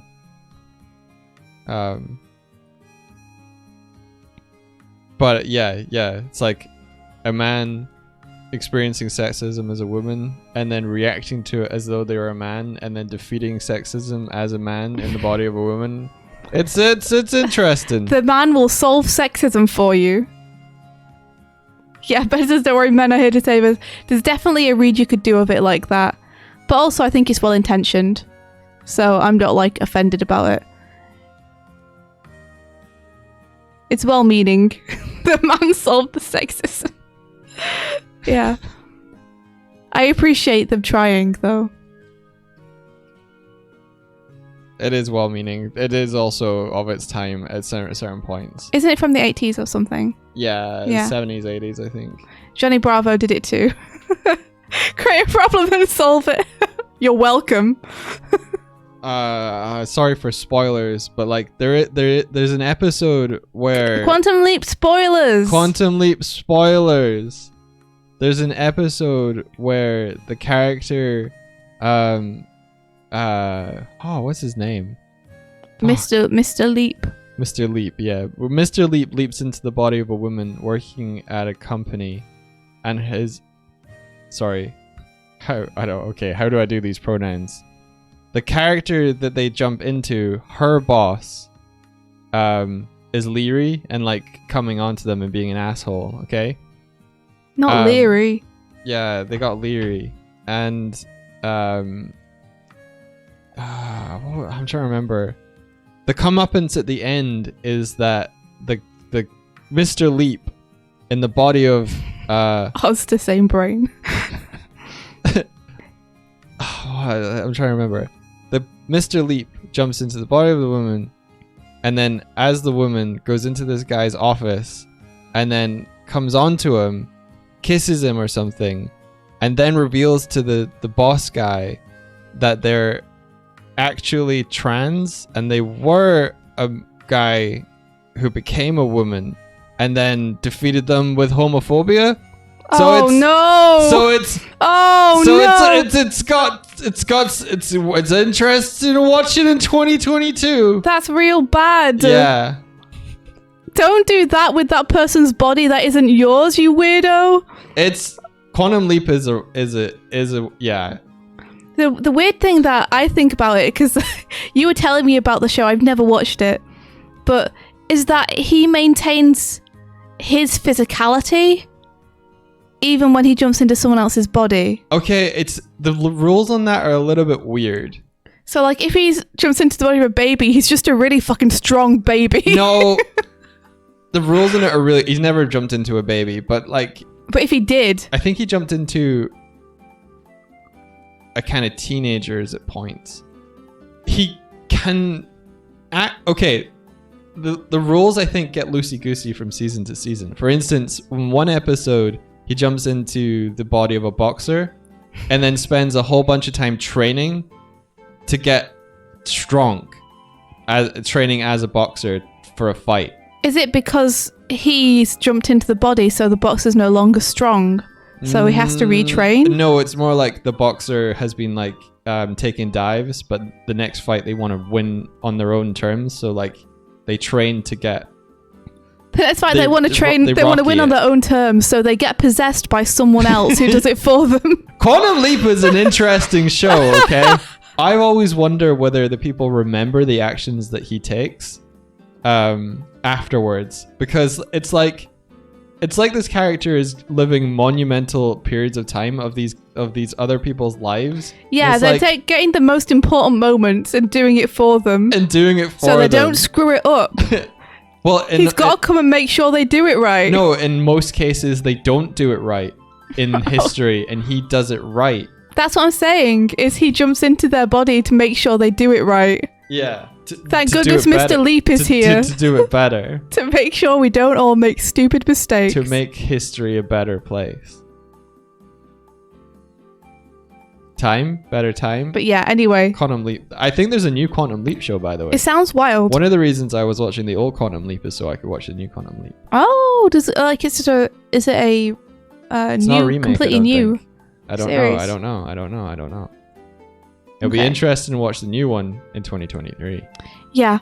Ben, it sounds really bad from the outside, but I'm sure that the show like has justifications for some of this stuff. I just haven't seen it. So I liked the earlier seasons of Quantum Leap when it was a little bit less computer tells you exactly what to do. The first season of Quantum Leap is wild because he just doesn't understand what the fuck is happening. That sounds kind of fun. Yeah. First episode is fucking amazing. Scribbler says, does he leap into anyone particularly important? I feel like he should have leaped into Hitler to kill himself at some point. No, listen, the kind of history he wants to change is the kind where a boxer has to get back up on his luck. That's the real thing which changes. Yeah, but he has to get back up on his luck so he can raise money to save a church. And then what happens with the church? Why is it important that church has the money? Because they're doing good work. I don't know. The show doesn't care. I don't remember everything. Listen, it's for a church. He gets thrown in a garbage heap in a boat once. Is that important? Someone tried to kill him. Yeah, he doesn't get to choose where he's going. No, he doesn't get to choose. The computer tells him because the computer knows best. No, the computer doesn't know. It just figures out where he got to and then figures out like where he is. Oh, I thought the computer was like, these are the important parts of history you need to hit, just trust me, and then was sending him. No, in the earlier seasons, they heavily imply that he's being thrown around time by God. Martina's got it. Yeah, that's what I'm thinking too. Wait, Onsa says, what if he leapt into Doig to do a 100 Lives of Blackjack Savage situation? I don't understand that reference. I don't get the reference. Doig must save 100 lives to redeem himself of evil deeds. Is that what Blackjack does? Is that like the Blackjack anime? Is that what it's about? That's pretty good. I like that. Quantum Leap is a little bit Doctor Who-y, yeah, with the TARDIS, except the TARDIS is just on auto dial. Not the anime, but the pirate. Oh, it's an old show. That's cool. I kind of like that premise. You must save 100 lives. Anyway. Let's make 2 more dungeon cards. How many are there now? Lots. How many are there now? 1, 2, 3, 4, 5, 6, 7, 8, 9, 10, 11, 12, 13, 14, 15, 16, 17, 18, 19, 20, 21, 22, 23, 24, 25, 26. So, we've doubled them. Yeah. I think we should try and play it with the double, though. You think we should try and play it with 26 dungeon tiles? Yes. Doig? I think for the playtest, let's just start with the 13. And then we can try adding in the others afterwards. Well, in tabletop, you can remove some of the cards if you want, but we can still keep them on the texture page. How about that? Okay. Okay.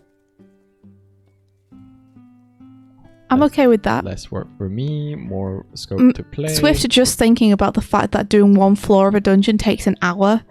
Well, thinking about doing one floor taking 2 hours. How about this then? At the beginning of a game, you can shuffle in 14 cards into a dungeon, and then we have scope for cool ass stuff to happen, but not every game. Well, I mean, there's scope for cool ass stuff to happen no matter what the dungeon tile But what is. I'm saying is that if you have 26 dungeon cards, but a floor is 13, then it's more random what the floor is going to be like. Yeah. Yeah. So let's do 2 more. Yeah, I don't hate it. As long as we're keeping 13 as a number just for now. Because we can always increase or decrease that depending on player feedback. But I don't want to change it drastically before we do a playtest, because then I've got no basis for... Like, the only basis I have is having played games with 13 of them. That's true. That's true. So should we not add the pools for the ones that we're doing in the playtest next time? You can add them if you want. I'm just saying I'd only have like 13 in the deck. Okay. You know, I'd shuffle them and then only put 13 in. Yeah. Alrighty. What do you want on these ones? Do you want me to take some of the ones you've got there? I think we should have some chill ones. Some chill ones? Mm-hmm. What's a chill one? Because a lot of them have like a bunch of monsters, a bunch of treasure chests. Yeah. I think you also need a good balance of rooms that are just like give you some space to pass through them. Yeah. Without being confronted by a bunch of stuff. So maybe just do some with some nice interesting shapes but no monsters. You know, maybe one of them could have a 2x tile on one of the edges in case it's lined up with another tile or something.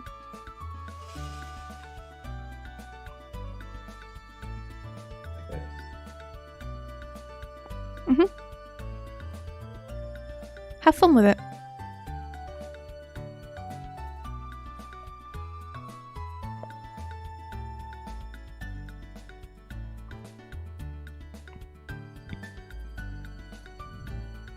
Kuma eats the storyboards for the Glim movie. Kuma has been a hungry boy the last couple of days because we've had them only on wet food, as was advised to us to help Sparrow with her pee problem. I think it's less filling for them than Iam's is. So they've been super hungry.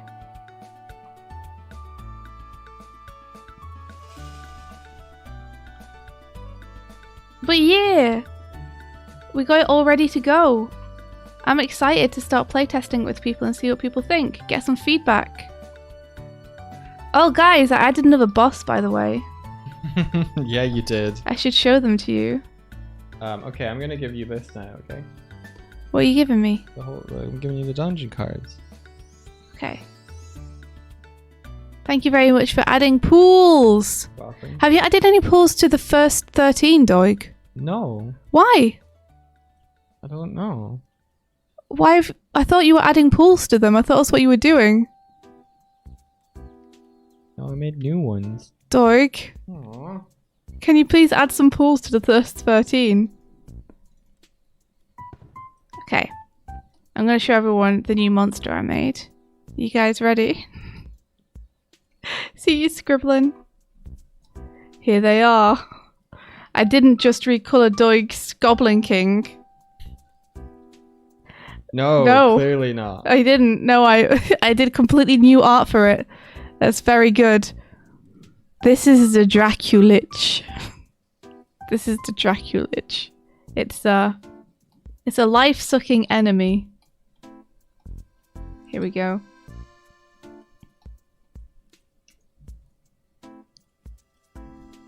There they are. Draculich. You see, they're weak to bright things. While the boss is on the board, all the spell damage is halved, so you're incentivized to try and take them out quickly. And Draculich does 1 damage to an attacker every time they take damage. So it doesn't actually do any damage to you unless you attack it. In which case it does a damage to you. So you better destroy it quickly with your half spell damage. That's the boss. I don't know if I made its HP too high. Since you're going to have to do 60 damage to take it down. I'm wondering about making its HP 20 instead. It kind of turns every other monster on the board into a boss. In a way.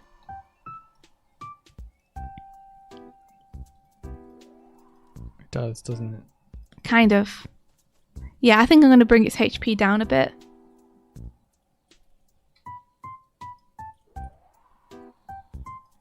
Okay, I've added pools. Have you? Yeah. Did you do it properly, Doig? Yeah. Okay. I'll trust you. I added it to 4 cards in the original 13. Only 4? Only 4. Well, there's 1, 2, 3, 4, 5, 6, 7, 8, 9, 10, 10 cards with pools now, in a group of 26. Okay. Okay. Saving. Yeah. Exporting. Now they have 20 HP. Good for them. Good for them. Good for them.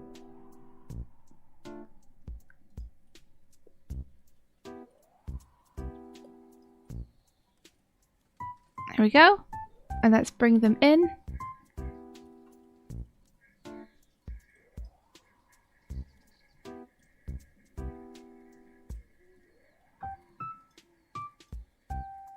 Whoa. Why is monster cards 20?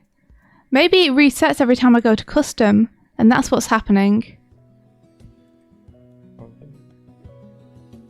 Oh, wait. Oh, no. I did a bad. I'm on the wrong deck. That's the problem. There we go.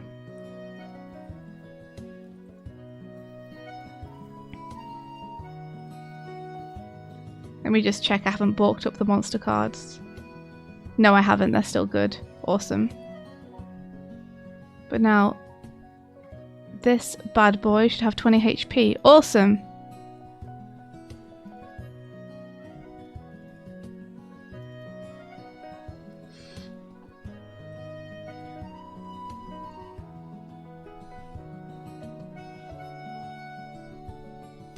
There we go. Nice! Nice! Fnac says, reminds me of those enemies whose whole purpose is adding shields to the bigger enemies. Yeah. Exactly. It's like, it kind of debuffs you all so long as it's around. Which I think is kind of neat.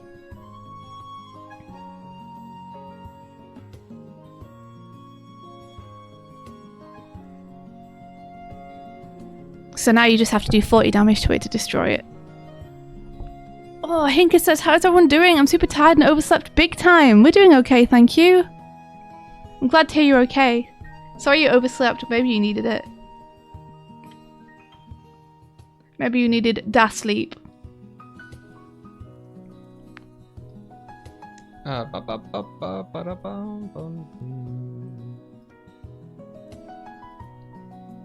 If you want, you could just import these into it yourself. No, I'm sending it to you now. Okay.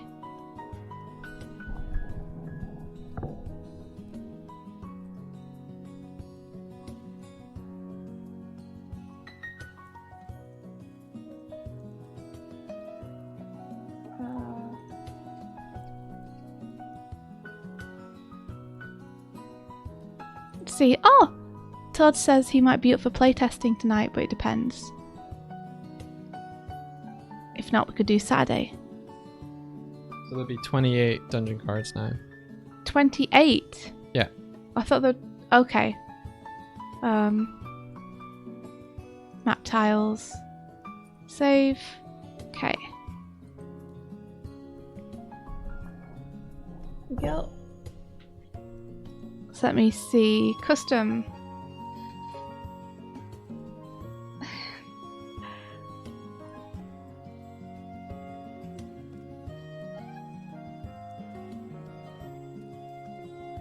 Map tiles.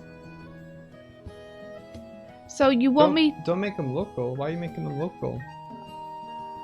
Okay. Have you been making them local this entire time? Sometimes. But I've got a good reason for doing it. Okay. Which is that if the file is named the same thing, it doesn't change it. Alright, but you can't play multiplayer with local files. So we won't be able to playtest this with anyone. Well, we can go through and change them back to cloud files. Okay. Hopefully changing them to local, then changing them back when they refresh properly. But if I save monster cards and then try to upload the updated version, it does not work with the cloud unless it's called a different file name. Okay. Because it checks the file name, thinks it's the same, and doesn't update it. Okay. So I couldn't check anything, playtest anything, or update anything if they were cloud files. Unless I made like 100 versions of each. So what do you mean cloud files? If I save it as a cloud, then when I try to update something, if it's got the same file name, it doesn't update. Okay. Okay.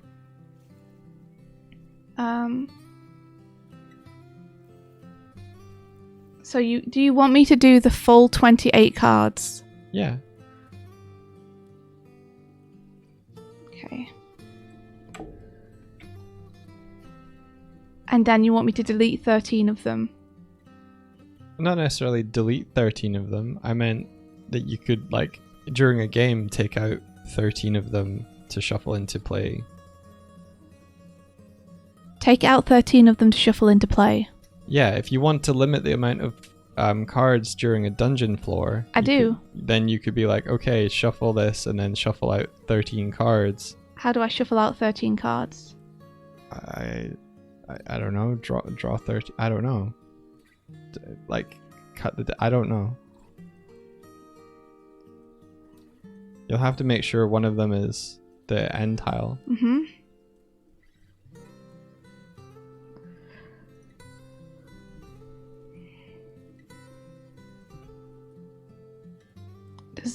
Oh, weird. Okay. How have you got another one of those? I don't know, Doig.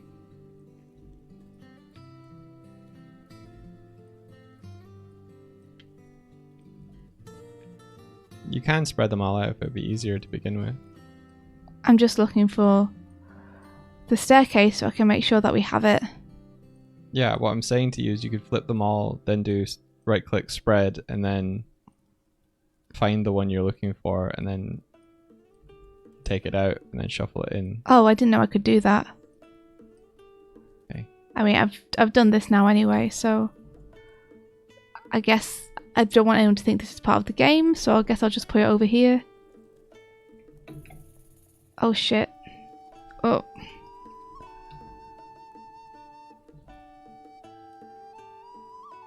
Oh no.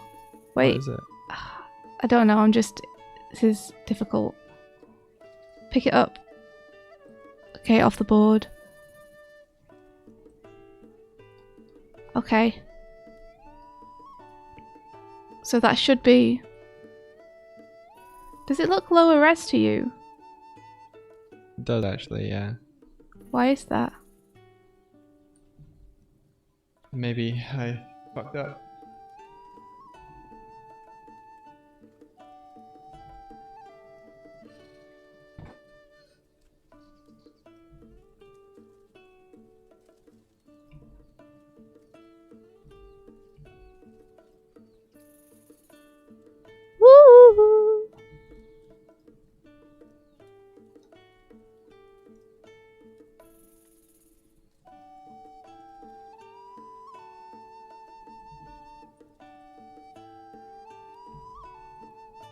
try this one instead.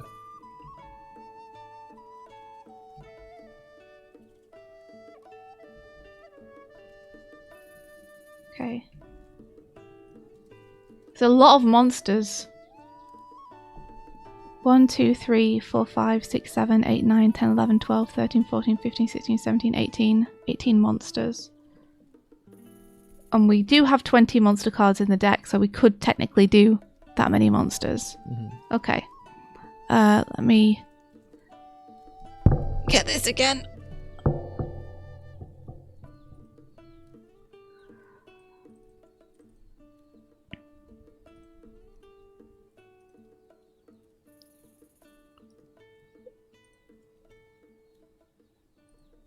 Okay.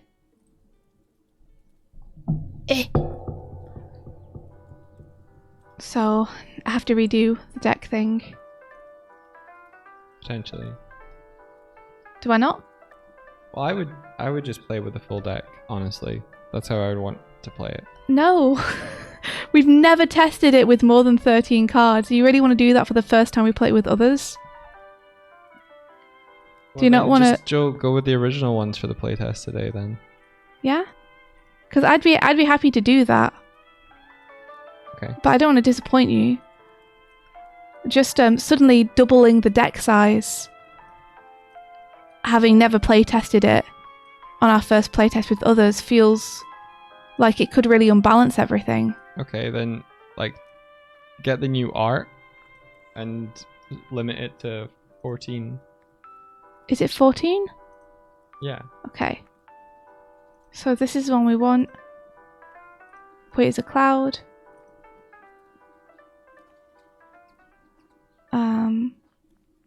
14. I never used the cloud thing at all. I was just using the Discord link. But you just told me off for not using the cloud. I never used the cloud at all. I don't know. I've never seen that. Cloud or local. I was just using the Discord links. As in, you literally paste in the link from the image from the Discord server. Oh, so why were you annoyed at me for not using cloud? Okay, let me reiterate.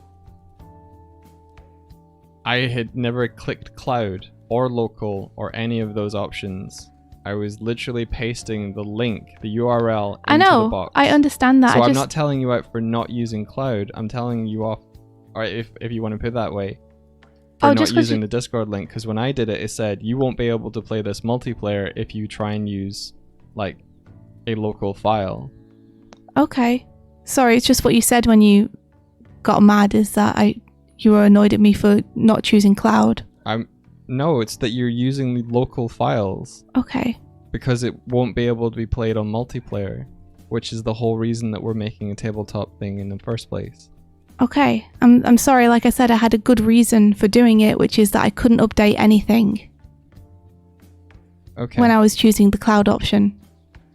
Okay. How do you spread the cards, like you were saying? Right click.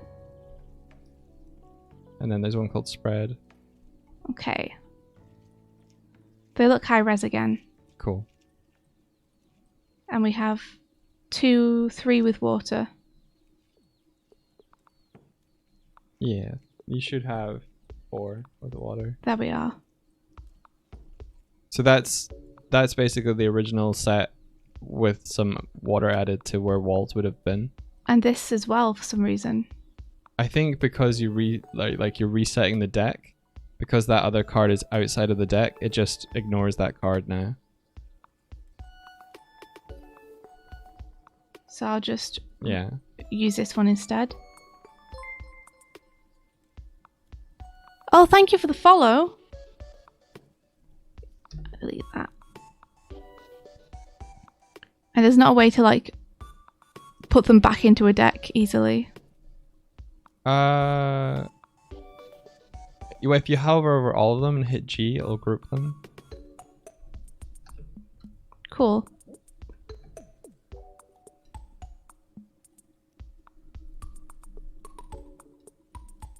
Okay.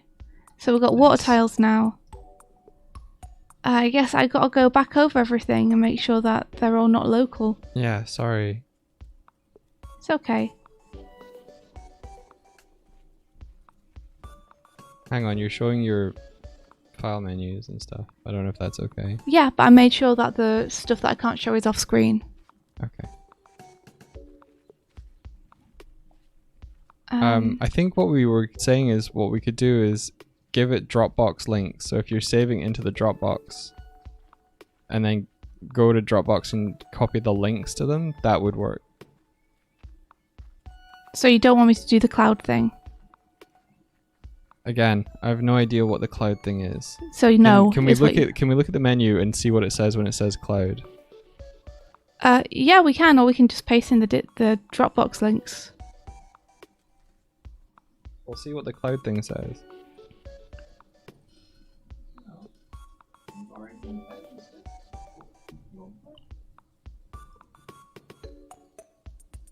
Upload file to the Steam cloud or load from your game local disk. No, local files will not be used in multiplayer. So I guess the cloud is like Steam.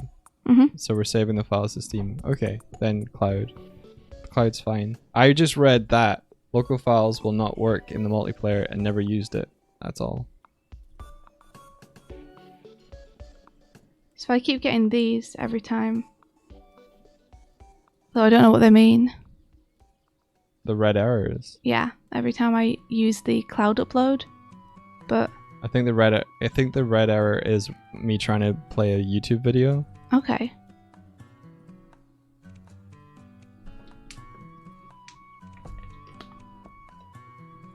Does this mean the art is being published to the Steam Workshop or anything, or is it? I don't think it would be. I think it would have to be like this would be published for Steam Workshop if it was doing cool. that. Good. I wouldn't want someone being able to just lift it. Okay.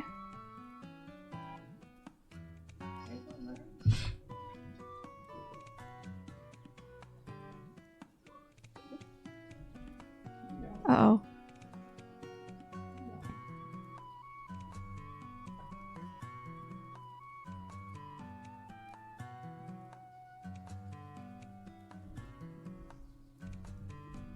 Okay.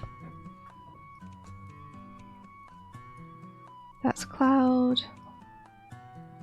This is cloud.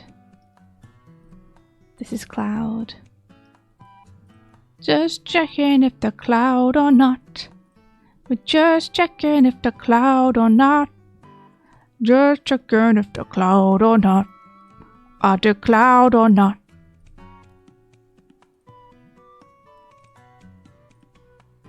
It's all cloud. It's all cloud.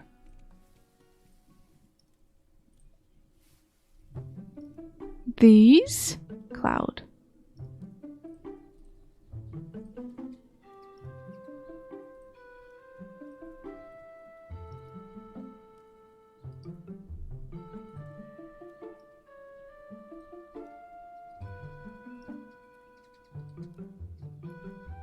Oh, Todd says Steam Workshop is separate. Yeah, cloud just means when other people join a game you've hosted with this table set up, they'll be able to see everything properly. That's awesome. Okay, good to know. Good to know. It looks like most things are cloud, which is great. There we go. Yeah. So this is now cloud as well, yeah. Oh, the back isn't, but it's the Discord thing, so it should work. Because Doig said he set that up. Oops. Okay, treasure cards are not cloud, so I need to change that. There we go. Get out of bed, Ben! That's all set up. This won't be, yeah. Oh. Oh. Oops. Me adding a shortcut into my file system.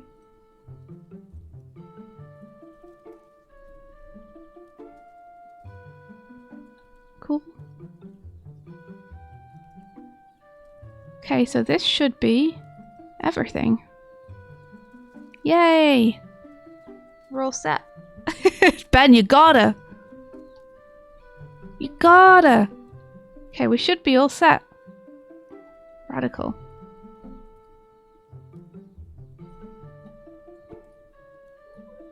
Whee! Where are we? Are we in Greece? Where are we?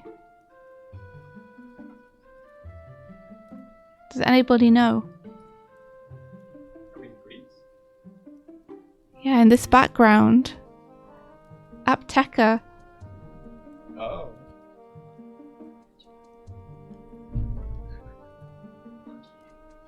So everything should be cloud now. Awesome. Yeah, it looked like saving it to the cloud gives it its own like kind of file path away from the Dropbox, so it makes sense that when you were saving files it wasn't updated. Well, as long as it works in multiplayer. No, it wasn't that I was saving them and it wasn't updating. I was reloading them and putting cloud again, and it wasn't updating because the file name was the same. Like, I can show you. Like, if I was to change the mushroom, save it, and then re-upload it again and press cloud, because the mushroom name is the same, it wouldn't update it. It would stay the same. So the only way I was managing to change the pieces was by sending it down a different path, which was to my local files. Do I have snapping on? I do! Well, Doig has set snapping up. So you can see things like this snap into place. Wow! The green thing on the left hand side, that's their snapping. The green thing on the left hand side. Yeah, the bottom of the left hand toolbar. Point. Yeah, there's a little green circle dot thing. Oh, wow. That's how you make new snapping points. So if you want to extend out Oh, the grid. I made... How do you make it a grid? How do you make sure you're being accurate with it? The way I was doing it was I was pulling cards to snap to lay it out, and then it snaps to the middle of the card. Oh. Yeah, so the way I had done it was like I basically laid out a board, or at least laid out some cards, and then put them down adjacent, and then used their center point to create the new snapping point. That's why it gets a bit weird later on. Oh.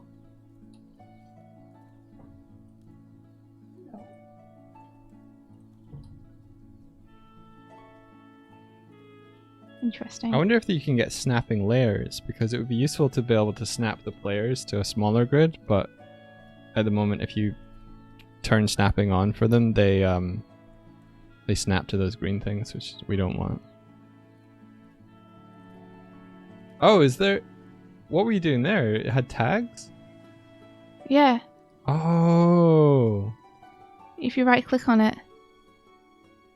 That's cool. That must be the layer thing. Nice. Alright, cool. Steak I'll do. Yeah, we could put snapping up for only dungeon cards for the layout like that, and then... Wee.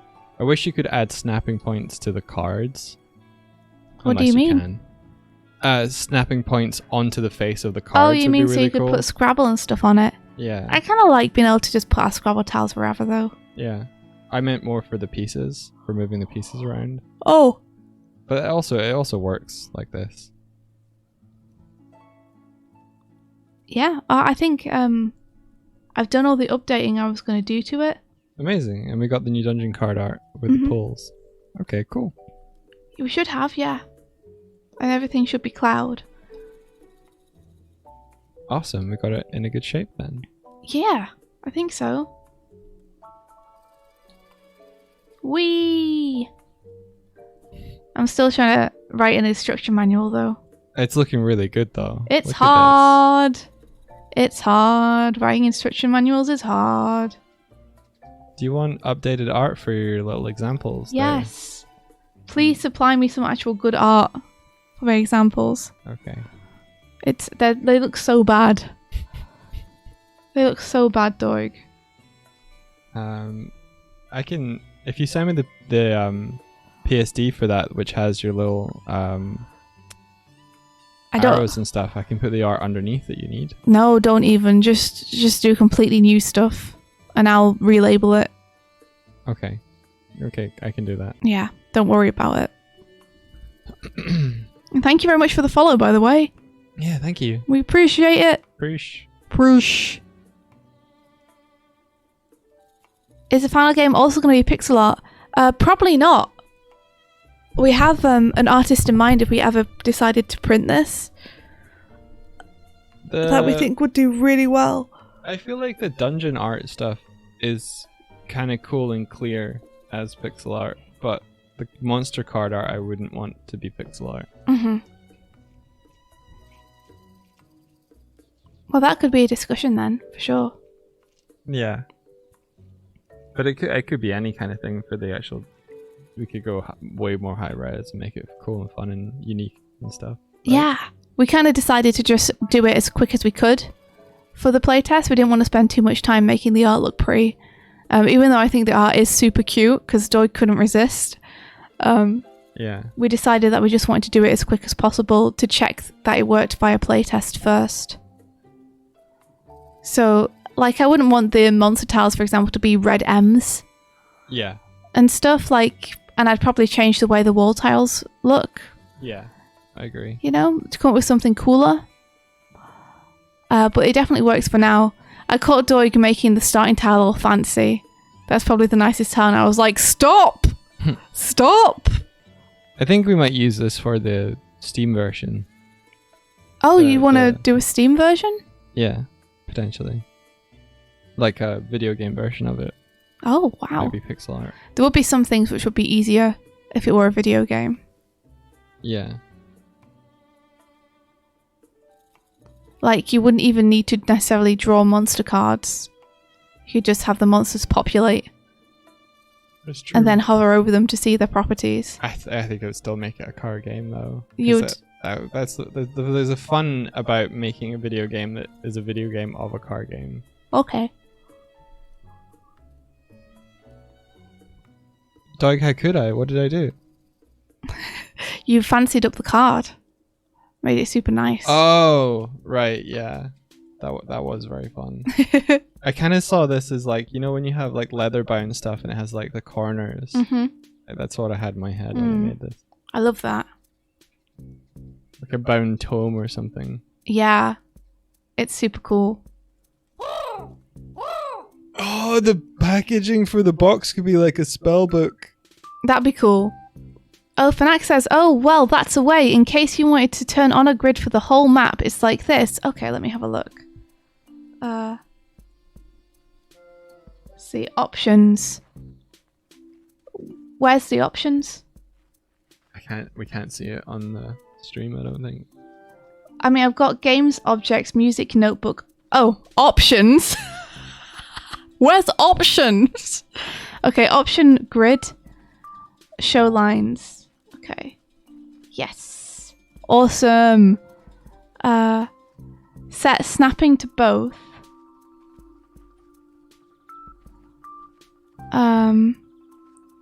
Adjust grid scale according to the size of the map tile so it covers a 4x4 on the grid, and make sure the toggles have a snap and grid on. The toggles have a snap and grid on. I don't know. How do you see the grid size? Do you just have to guess? Shouldn't it be showing the lines already? Maybe it is, but because we have a black table, you can't see it. Are the lines black? Wait, colour. Hey! There we go. Okay. This is the way. I guess you mean to make the grid bigger. Because that's one tile you got there. Yeah. But we want 4, an intersection of 4 to be it, right? Or do we not? I thought that we wanted a group of 4 to be one tile. So it covers a 4x4 on the grid. Oh. Oh, I see what you're saying. Yeah, okay, I get you. Then it needs to be... That's 2x2 on it currently. Oh, is it? Yeah. So this. Yeah. Okay. So like that. I think so, yeah. So then the snapping, if I just move this for a sec. I don't know how it would integrate with the snapping. Doesn't seem to be snapping.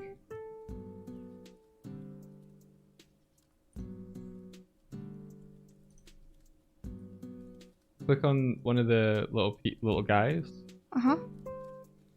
and then right click on them so you can edit them. Right. And see if there's something that's to do with snapping or for it. Toggles. Snap. Yeah, it does have grid on it.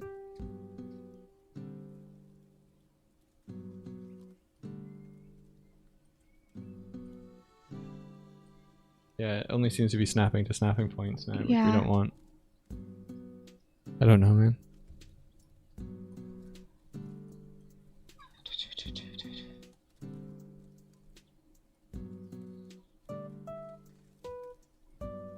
Wait, are they? I think they were moving to the right point just now. Yeah. Cool. I think so too. Is And this it's weirdly working. rotated a little bit? It might be. Why? I don't know. There we go. So I just need to know how to get these points to snap. Because To at the grid. minute, they're just They're just wibble wherever. around. Yeah. I don't know. What if he holds shift or control or something? Snapping is meant to be on. But it doesn't seem to be on. Yeah, try. Shift isn't working, control isn't Try working. Okay, try not moving a card to the green snapping points. Try doing it to like outside of it onto the grid and see if it goes onto the grid. Okay. Sorry, I got a bit confused. I was just reading Fnac. The grid should handle the snapping on its own. Having two snapping points would confuse it. So we don't need snapping points if we have a grid? Potentially. Do we yeah. have to show the grid though? I don't think you need to show the grid later. So should I take the snapping points off? Not yet. Can you try drawing a new dungeon card and trying placing it and see if it places onto the grid? Yeah.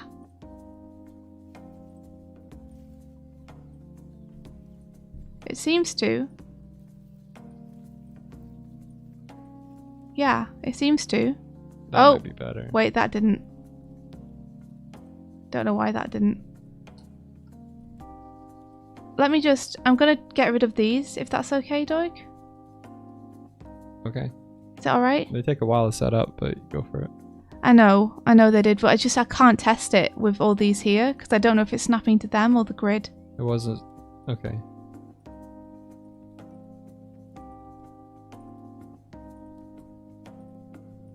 I'll leave all the ones on the cards, though. Like the card decks. Okay.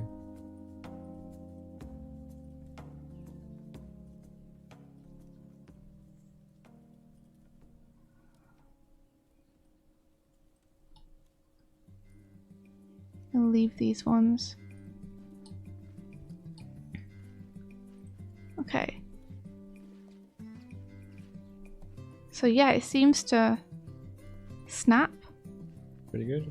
and then these guys now snap to the spaces. Pretty rad, Fnac, thank you.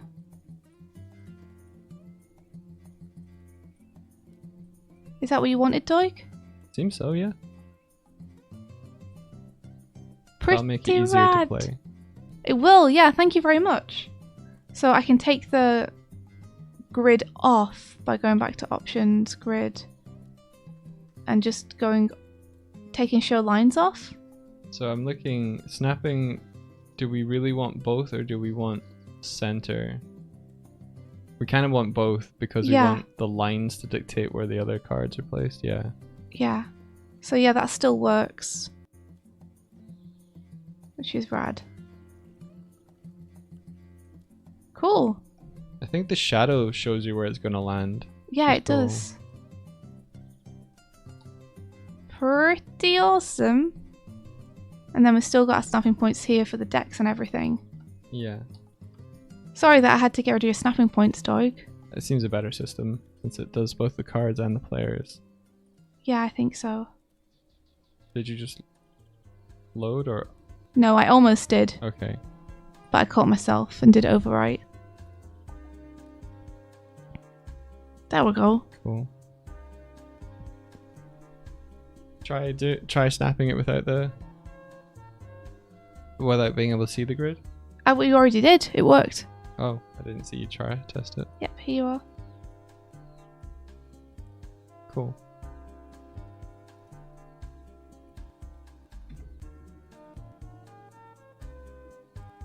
Cool. Yeah, they do. They can also snap to the center points of the grid, but we could have it not snap to the center if you want.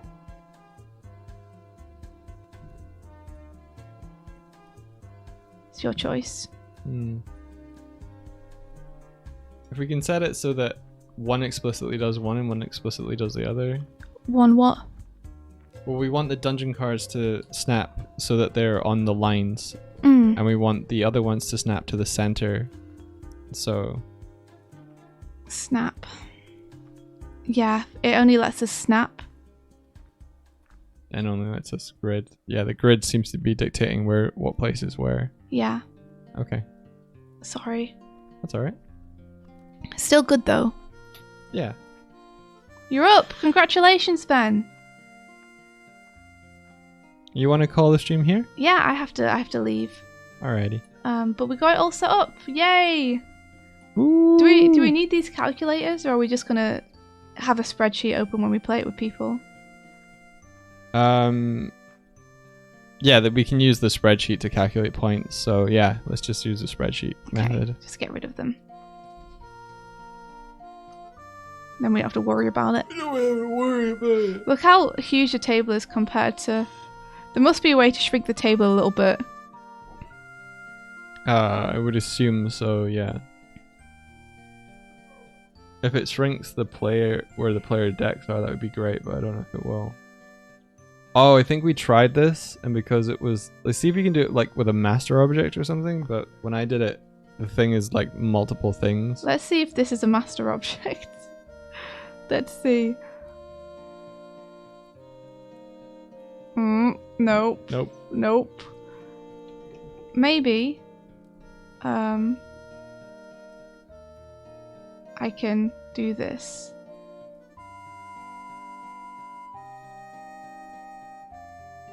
And just... But then it selected everything on the table as well. Yep.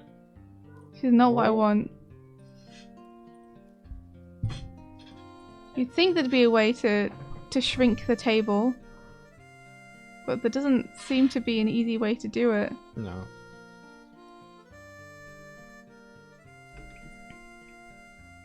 Can you shift select things? No. But I might be able to control select things. I've just tried pressing control. And I think that did something. So let me try. Although now I can't seem to grab the handle. There we are. Oh, now it's missing those things. So I need this, that, and the drawers? I can't tell what I'm selecting. Benak suggesting we could upscale the game itself, but that feels... Then we'd have to upscale the grid and everything as well, Yeah. and move all the snap points. Feels like the table should just have a way to shrink it. But I guess it doesn't. Fuck. Okay, well, never mind, we'll just have an obscenely huge table.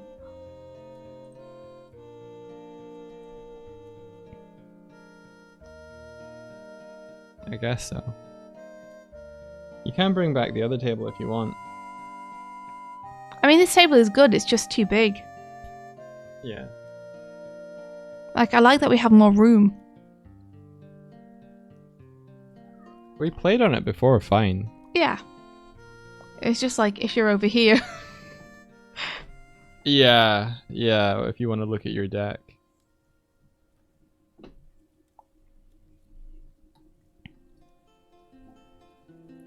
Well, can you? What if you manually do like the sides and the main plate and see how that looks?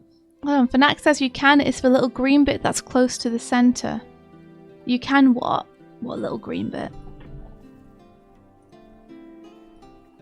What are you seeing that I'm not seeing?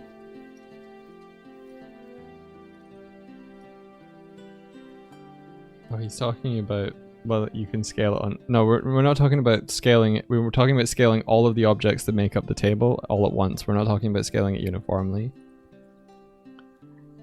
Yeah. Yeah, like if we try to scale the table. Unless I'm missing something. Yeah, like we can scale the table, but it leaves behind pieces of itself that don't scale. Yeah. Like the drawers and stuff. And we're not sure how to It's just the drawers, I guess. fix it. I think it is the drawers, yeah. We don't need the drawers. I mean, we don't, but also, I mean, if you want to go in and try and scale it each part individually, then go ahead. Okay, send it over to me then. Yeah, I don't need to. Later. You can access it, yourself. Oh, no, I can't. Why? How can I? How can you not? You could just load up Tabletop Simulator. Yeah, but the game, the save file. Oh, that you you've been need the working on- JSON. I need the JSON. Yeah. JSON. Okay, I can send that to you, no prob. Cool. Cool. All right, we'll do that off stream. Take care, everybody. Yeah. Thanks for hanging out with us. We appreciate it. And everyone have an amazing day. Ah! Oh, we're gonna raid What If Julia. Nice. Woo. Nice. Until next time, may the rest Of your day be filled with adventure. Take care, everyone. Bye-bye. And goodbye. Goodbye.